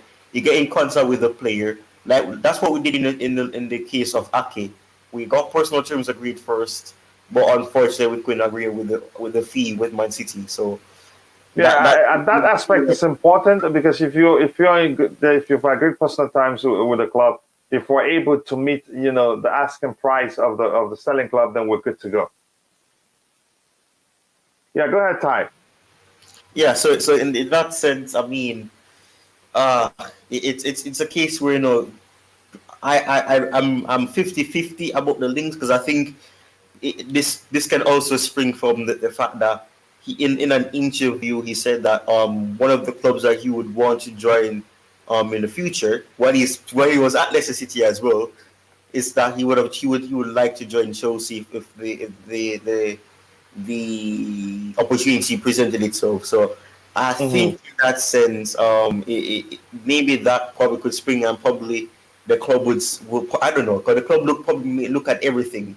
So they probably will say that okay, maybe he'll be interested, and maybe we could probably do it. But the price tag, like I said, is the issue.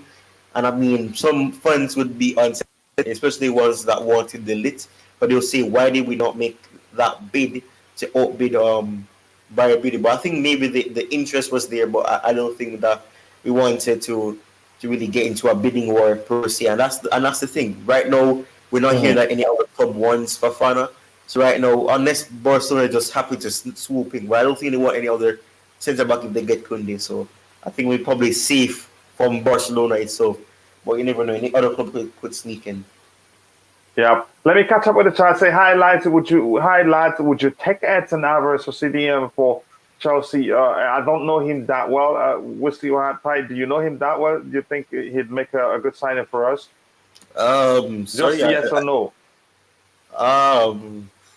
Real Edison Alvarez. I haven't seen much of him. He looks promising for what I saw, but that was just one game, so, and I don't think you can judge one player just off one game. So I'm not really sure.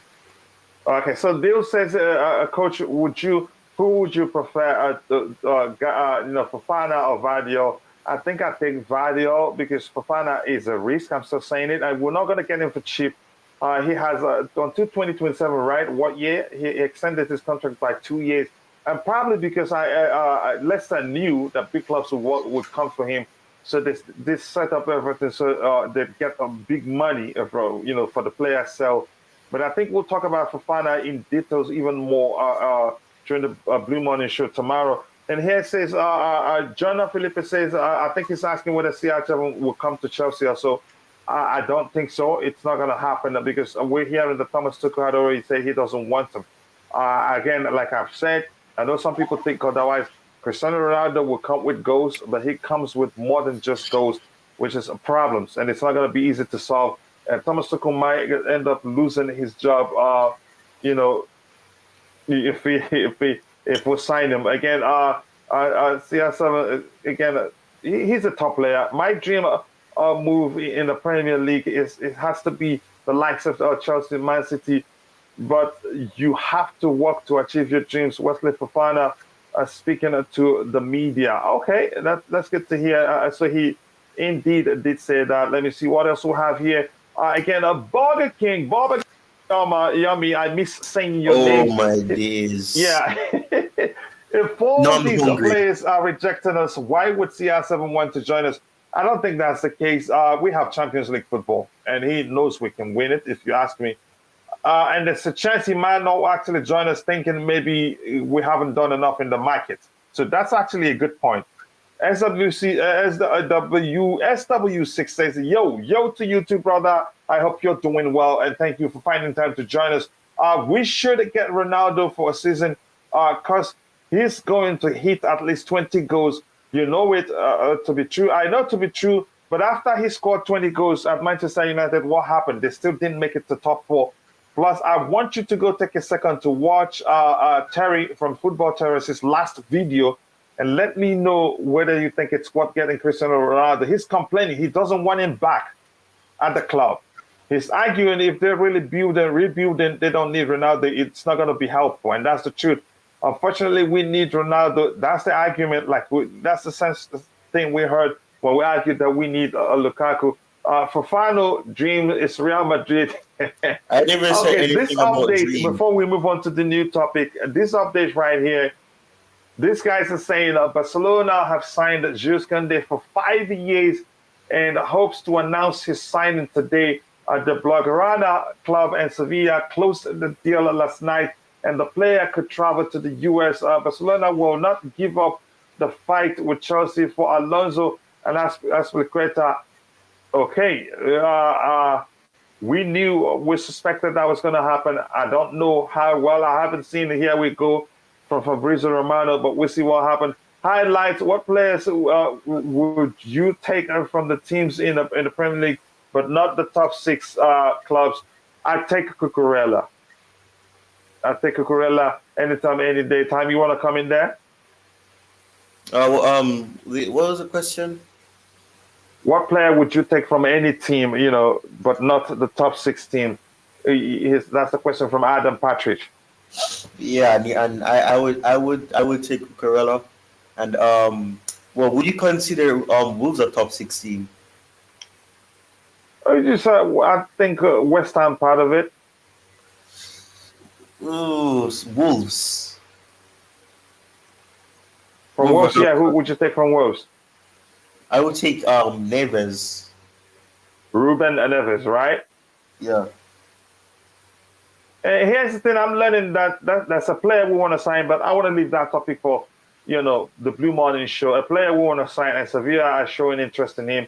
I think we shouldn't let them get him, honestly. But Ty, let me ask you now: Thomas Tuchel. Would you say Thomas Tuchel is angry or he's confused? Some people argue he doesn't know what he wants, but at this point, or do you think it's both? Let me know what you think. Do you think he's angry? Do you think he's confused? Do you think it's both? I think it's both. Can you explain why? I think he's angry because he will obviously we were hearing things and I'm pretty sure this is basic something. When you give a manager more of a role to where he gets an opportunity to select. And I think maybe the reason why he got that was because Todd Bowley. This is just an assumption though. Todd Bowley doesn't have that internal knowledge to say that okay, I will get you this player, this player, this player. He may know Ronaldo or Messi because obviously those are players with high popularity. But he's not going to be going around Europe and other continents and say okay, I'll get you this player from this one. I'll get you this player from Nigeria or for examples like that. He wouldn't know all that. So for me, I think he had a list of players that he wanted. So he had a list of incomings that he probably would have wanted, and he also had a list of outgoings. So I think maybe you're saying that, I can't get these players. Oh, I have to be using them in pre-season. I don't have my own players, so I can use the formations that I want to use. So he's angry at the fact that the team doesn't look ready. And for me, the more I listen to the interview of him saying that he can't say that we'll be ready in 2 weeks. I don't feel that was something good to say, because is the reaction from fans, the reaction from the players, it's not good. It's not good for team morale. But at the same time, the emotions were still high for him, and he was frustrated. So obviously he's gonna say that out of anger. And the journalists don't make it easy. But journalists ask pathetic questions. I've always said that. I don't understand some of the questions that they ask. They ask questions where I don't know what they expect the manager to say. Yes, I want this player. Oh, and I hope that they go elsewhere and we can get money off them. They're not going to say that. So ask them questions like that is going to be frustrating because they know the situation of these players. So he'll be angry about that. I think he's confused because I can partly say that I can agree with the narrative that he doesn't know what he wants. He knows that he wants players. He knows that he needs players. But I've always said that get Tuchel players that he needs, not wants, because he doesn't scout players for months or years. So he's gonna want every player that he sees that looks good. So he's not gonna see where the weaknesses are and things like that. So I think the thing is that he wants a lot of players, but when it comes on to deciding, I want this player over this player because I think this player is more feasible. I think this player is more ideal for what I want to do. He doesn't know what he wants because Kimpembe is attractive to him. He worked with Kimpembe, so he'll be open to that. Skriniar, reportedly, he likes Skriniar. He's open to him. He appreciates him. That's the word that the journalists use. He's appreciated. So those are two players that play on a similar side that he can probably say that okay, I want this player, but I also like this player. So because he has no DOF or a sporting director or director of football to really help him along the way to say that okay, Tuchel, you want these players, but I mean I think this player is probably the most ideal one of the list that you have for this particular position. So I don't think he knows exactly what he wants, and I'm not blaming him for not knowing what he wants because that's not his job. Ever since we got sanctioned, he has been given a role that is not fair to anybody. He's had to face the media.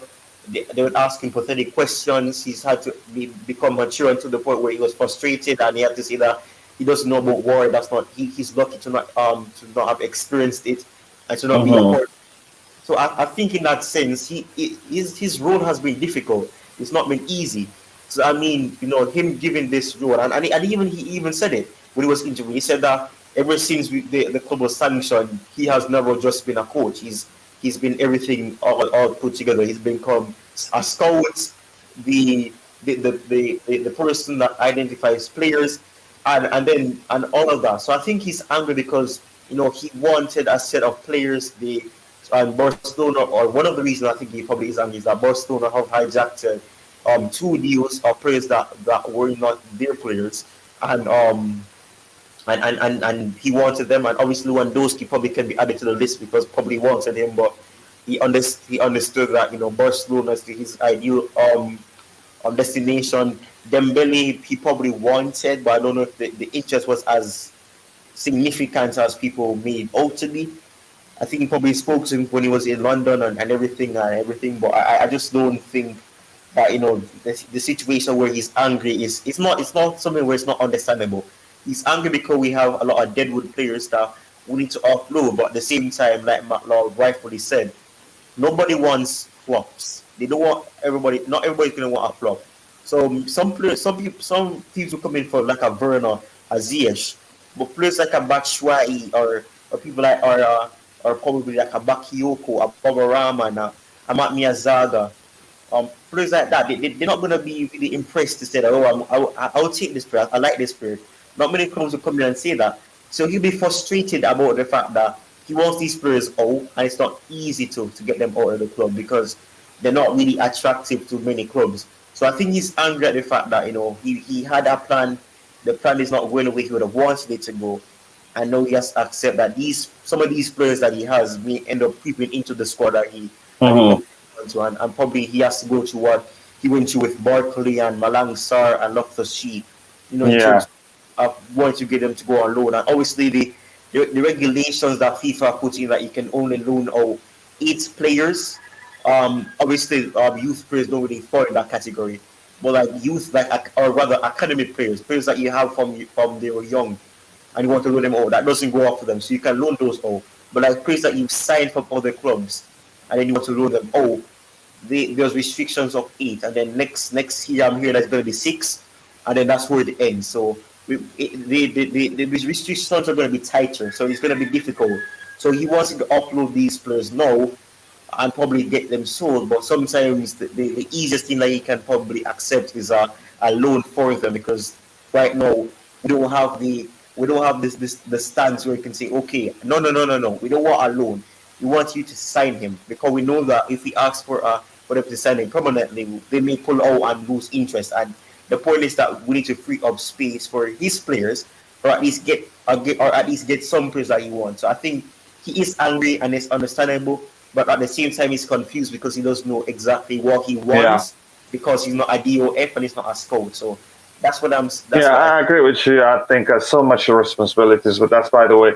I thank you for that great comment. Again, I'm going to catch up. I think this is the player I was talking about. Benoit, but De Chile were linked to for 42 million. A solid Monaco defender, 6'4", top young defender. He's 21. Watched a few games of him. I check him out. I think I am going to check him out. But I'm hearing that now Sevilla wants to get him as a replacement for Kunde. I think we should get him. We shouldn't let Sevilla get him over us. Again, I think he knows we're a better team, actually. Sevilla sold Alvarez and Rakitic to Barcelona. Again, I'm not surprised they are a feeder club. I hope they get relegated.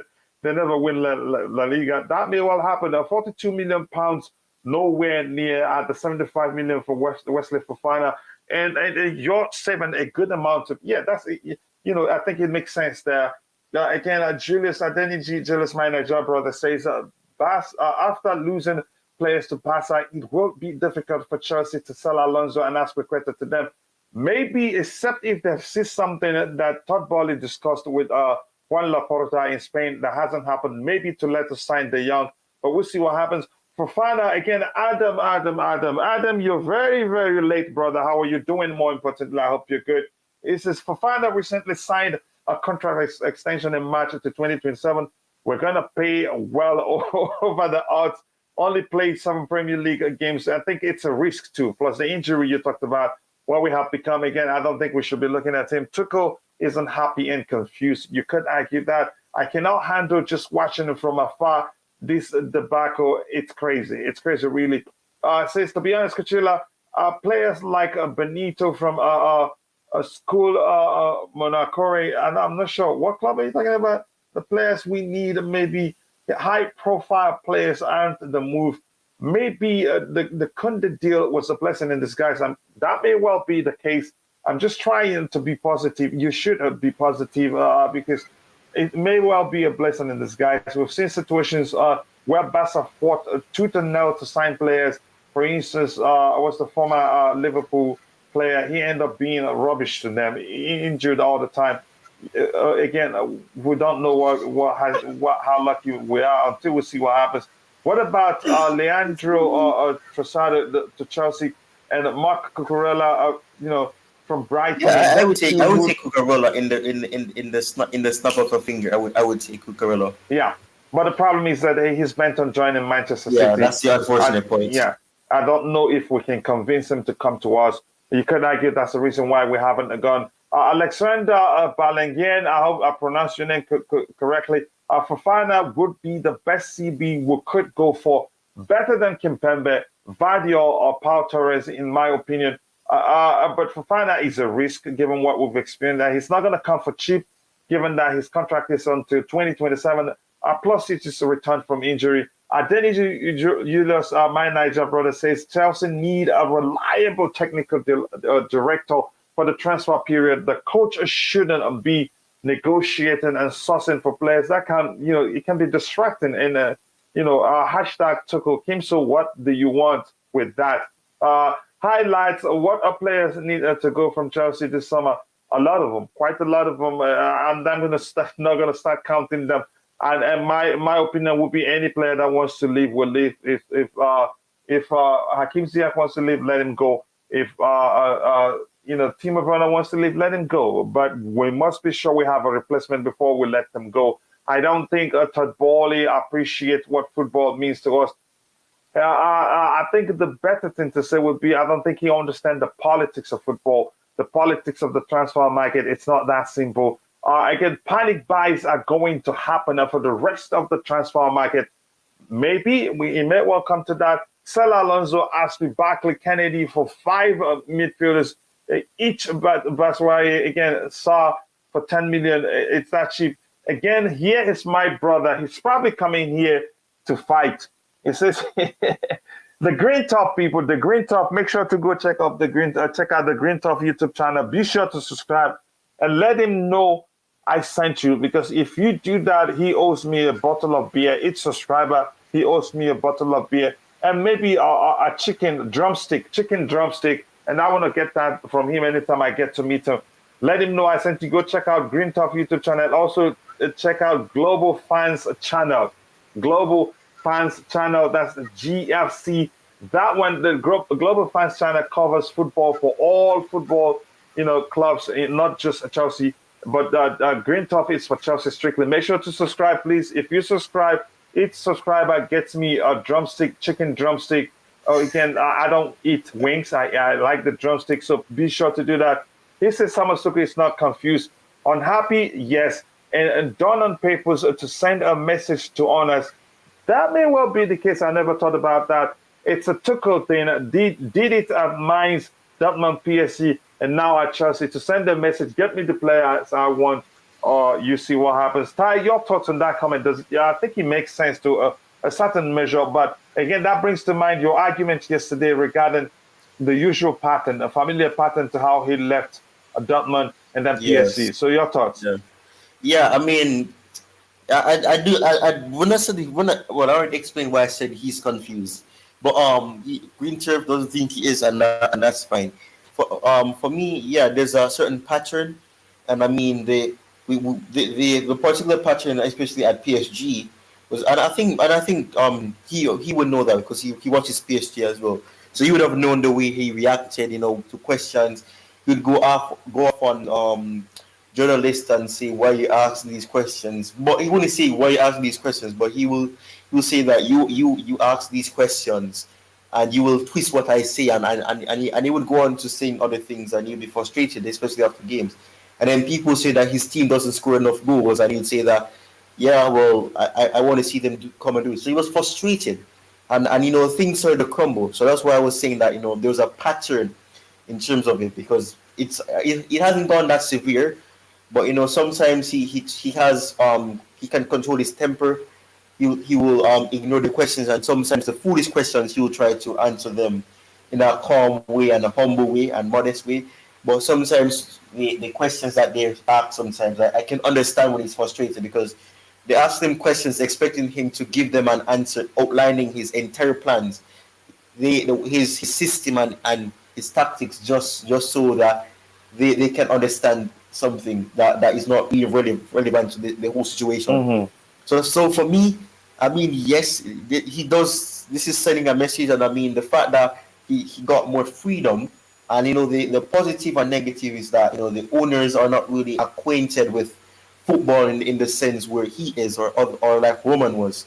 And I mean, that doesn't mean that in the future they won't try to, because they are supportive. I'm pretty sure that in baseball, it took them some time as well, because yes, baseball is a sport that Americans love. A lot of Americans love that sport as well as basketball. So I think in that sense, I mean, they are supportive. They go to games, and we've seen that he goes to games. He tries to go to as much games as possible, and that is the attitude of a good owner. He's supportive, showing his face, and he's more public than Roman. And we've always said that he will never be like Roman. Roman was more private. We were talking to players, and you wouldn't know which players we're talking to unless pictures were leaked out. So for me, I think it's a case where with it being a new era, it benefits him, but at the same time, if pressure starts to pile up, we could see the unfortunate pattern, happening. I don't want to see that. I don't want to see that. But I mean, if it goes on like that, then maybe. Yeah. And Green confirmed what I said about him getting frustrated. That I remember, because I watched it. I went back to watch it, because that's one of the reasons why. Although when we were looking for alternatives to Lampard, I was like, oh, Tuchel, he's a tactician, but he has a tendency to fall out with the board for whatever reason it is, and most of it is why. Yeah, go ahead, Ty. Because he's not backed in that sense. He was really backed at Dortmund. Mainz, I think he did well, because the funny thing is, he always came after Klopp in terms of Mainz, Dortmund, and he inherited a depleted squad each time. Mainz, they were I think Klopp actually got them relegated, and he brought them up, and then he got them up to Europa League, and then Tuchel got them up to Europa League, and they qualified for it, and then he left. He went to Dortmund. But at Mainz he left on good terms. Yeah, he left on good terms. Dortmund is different. That's why I'm saying he started from Dortmund because he wasn't backed. But so and Dortmund is the same thing. Players were Lewandowski was sold to Bayern Munich, and that's when Bayern Munich started to start getting players from the other teams. So Dortmund, RB Leipzig, and things like that. So he came and Aubameyang was there. Pulisic was there as well. Dembele was there, and that's when he started to build his own team. I mean, Gundogan was also there as well. So I think in that sense, he came and he kept inheriting a squad where he had to rebuild, but he was never backed the way that he wanted to, and he would always fall out with the board. And I mean, with PSG, he wanted Kante, and I think who was the deal? I don't know who the DOF is, and I mean, because he was promised these players and didn't get them, he was frustrated, and the DOF at the time came out and said that they don't it wasn't a case where he fell out with them. It was a case where he wasn't backed and it was on him, and he took the blame. He took the blame off Tuchel and said that it wasn't Tuchel's fault. So all in all, I think it's a case where there's this pattern, and I just hope it doesn't repeat. So with Tuchel, he's a tactician. He's the best thing to have happened to us in a very long time. And I mean, no money. If we had gotten a Ralph Rangnick or a Nagelsmann, I don't know if we would have won the Champions League. So it was a blessing in this disguise, and I always look at it as being an opposite. 2012, we won the Champions League after we signed somebody who has no connection at all to the club. And then we hired a legend. Well, we're not a legend, but an ex. I don't know if people consider Di Matteo a legend. But like, he was a player who did well for us. He's a legend anyway, given what we're able to achieve at that time and what he was able to do. Yeah, I mean, and the same thing as well is that the opposite really is that the fact that Lampard is a legend, our top goal scorer, and then we signed somebody who has no connection to the club. So it's the opposite. I always look at it as an opposite. The squad was more experienced in 2012.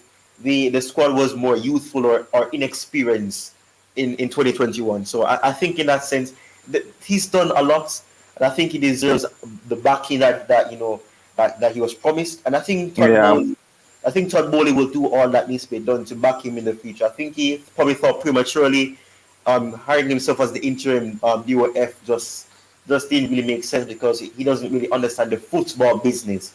So it's unfortunate, but I mean, we just have to continue. I mean, no managers could just get all the players that they want. It's just unfortunate, but I mean, he's gonna do well, and I think we'll do fine. It's just about getting in at least 2 more signings to at least start the rebuilding process. But we can't finish rebuilding in one window. It will take probably 2 or 3 more windows. Yeah. Again, thank you very much for that great contribution there. I'm going to catch up with the chat and we'll call it a day. We've been streaming for 3 hours and 26 minutes, and that's not easy. Again, thank you for that. I think this qualifies as a delicious comment there from Green Top. Again, Alan Levis Olabode, thank you, my brother. He says Chelsea just too slow in signing this season. That's not the case. We had restrictions in place during the sale of the club that, they didn't allow us to get players to put pen to paper. We could talk to them. But then again, everybody's priority then was to make sure the club doesn't go down. Would you take Alanson Maxima to Chelsea from Newcastle? There are arguments that he comes to Chelsea that he would do better. But the truth remains, to me, how I see it, he still plays like he's in primary school. Again, he still plays like a raw talent. He doesn't play like he's he's playing at the Premier League level, and sometimes dribbles himself. But that's, by the way, that's my argument. Some people may well see it differently. If y'all get really drunk this season, wouldn't seem so bad. You're welcome. Yeah, I get the sarcasm there. Sell Aspie, Barkley, Bashwaya, and Sa. Again, sell everybody else. Again, before we sell anybody, the truth is would look to Moyele Sunday, my night, brother. I think would look to bring in new players before that happens. Skriniar for 45 million plus Milan Skriniar. Maybe we'll see. Again, Skriniar is a difficult one.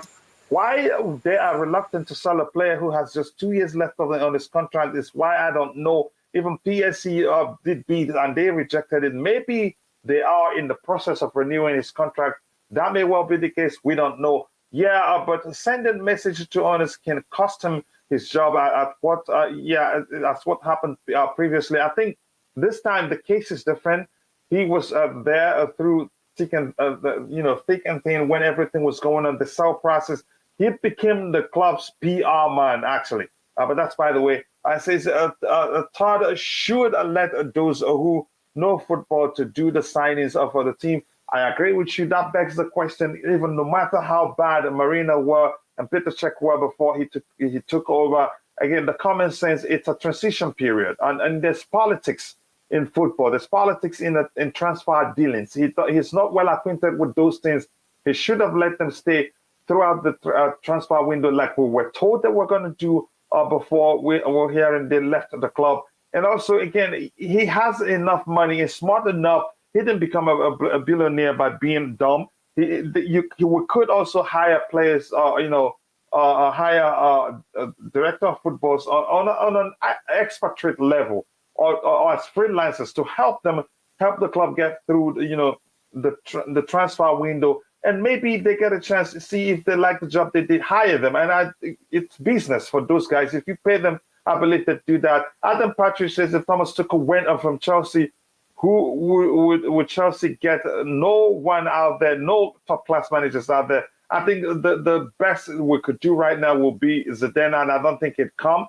Maybe the former Tottenham manager, and I don't like him really. Again, he got frustrated easily. That's the truth. Again, if Tuchel did this in a Roman era, he'd be gone. And there's a chance it would be, again, I'd argue even Roman remained as the owner, I think it'd be difficult to let him go. Given the fact he was able to take us to 6 finals, I think that alone speaks volume on what he's capable of doing.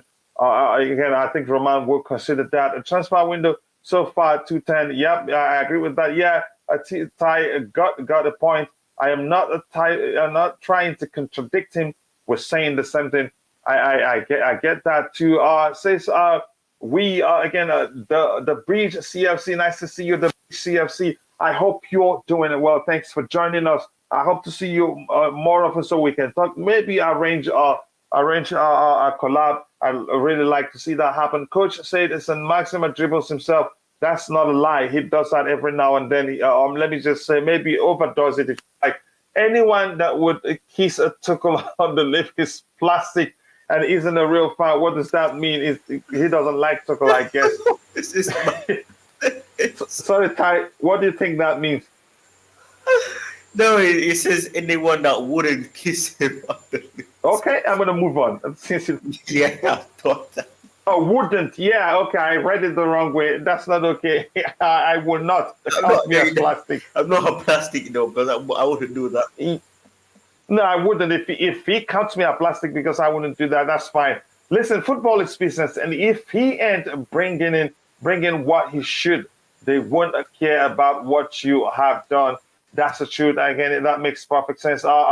Porter from Brighton would be good for Chelsea if Tuchel won because Porter plays good football. Yeah, it all comes down to what Thomas Tuchel wants. I heard rumors about Fofana, a blessing in disguise, such a baller. But how do you think he'd still be fine given the injury he's had? But that's, by the way, I think we've come to the end of the show. But before we end the show, I want to ask you to please go check out TyTalk's YouTube channel. Make sure to subscribe. Again, don't forget to do that. Let him know I sent you also. That would do me proud. Again, check out his content. Check out his content that talks about the anti-Glazers clause on the sale of the club. You will learn quite a lot from that. And while you're at it, please take a second. I've shared the link, the Chelsea Perspective Twitter account. Please be sure to go check it out. Again, Ty, any final thoughts on what we're talking about so we can call it a day? Yeah, I mean, it was a good show. I mean, there was a lot to discuss. There was a lot of points to give. I mean, if we have to think about what's best for the players, and Werner and Kepa, their situations are very similar. We signed them. They started off a bit good, and then things just started to go very badly for them. And it's not because they're not good. It's just that sometimes you go somewhere and sometimes it's just not a perfect fit. So that doesn't mean that if they go somewhere else they won't work out. So I think the best thing for both of them is probably to find a new club and open a new chapter. write the name into the book, and start to find a different chapter, Mhm. in your story. So I think in that sense, it's a case where good luck to them if those moves are possible for them, and the decisions are made. Obviously, we have to replace both. In this situation, we have to replace Werner, and we also Mhm. need to find a competent replacement for Kepa, who is willing to accept second choice, or rather, is good enough whilst still being second choice. I mean, Fafana, we're linking Fafana. Obviously, there's other options as well. Dumfries' name is still lingering. Obviously, the K links is the K links seems more like just hearsay and just links just for the sake of links. And I mean, Mhm. I don't think it could never come to fruition because Daniel Levy doesn't sell to rivals, and I mean he didn't want to sell Kane to Man City, so I mean it just showed that they value him very high. I mean rightfully so. He's added great value to their team, so it's understandable. I mean it was a good show, like I said, and I mean we can just hope for the best in the final 5 weeks left of the window, and I mean we just have to hope for the best. The season starts next week Friday, I think, so we have to be ready for that as well. So it's gonna be a very long season, and World Cup year as well. So we need to be as ready as possible, and have that quality depth. But I'm not really sure how much of that depth will be as strong as we want it to be, at least this season or this summer. Yes, thank you very much, Ty, for that. I can't thank you enough. And I want to say a special thank you to all the moderators in the chat. I want to say thank you to Richard. Thank you to All Sports fan Adam. And thank you. I appreciate all your support. Thank you for finding time to join us. And to the boss, he says we're going to do well in the league. But if we get Ronaldo, we've got a chance of a cup or a final. And next season, we will have a European football and season to get our team all full strength. I appreciate that comment. Thank you very much for joining us. I'm going to say thank you to Kim So, who's helped keep the chat clean. My brother Green Top for finding the time to join us. And again, Aldbridge CFC, thank you for finding the time to join the show. I appreciate that. Again, Omoyale, everyone else, again, if I missed your name, apologies. I'm only human. I cannot thank you guys enough. Thank you again. I hope to see you guys during the Blue Morning Show. God bless us all and cheers.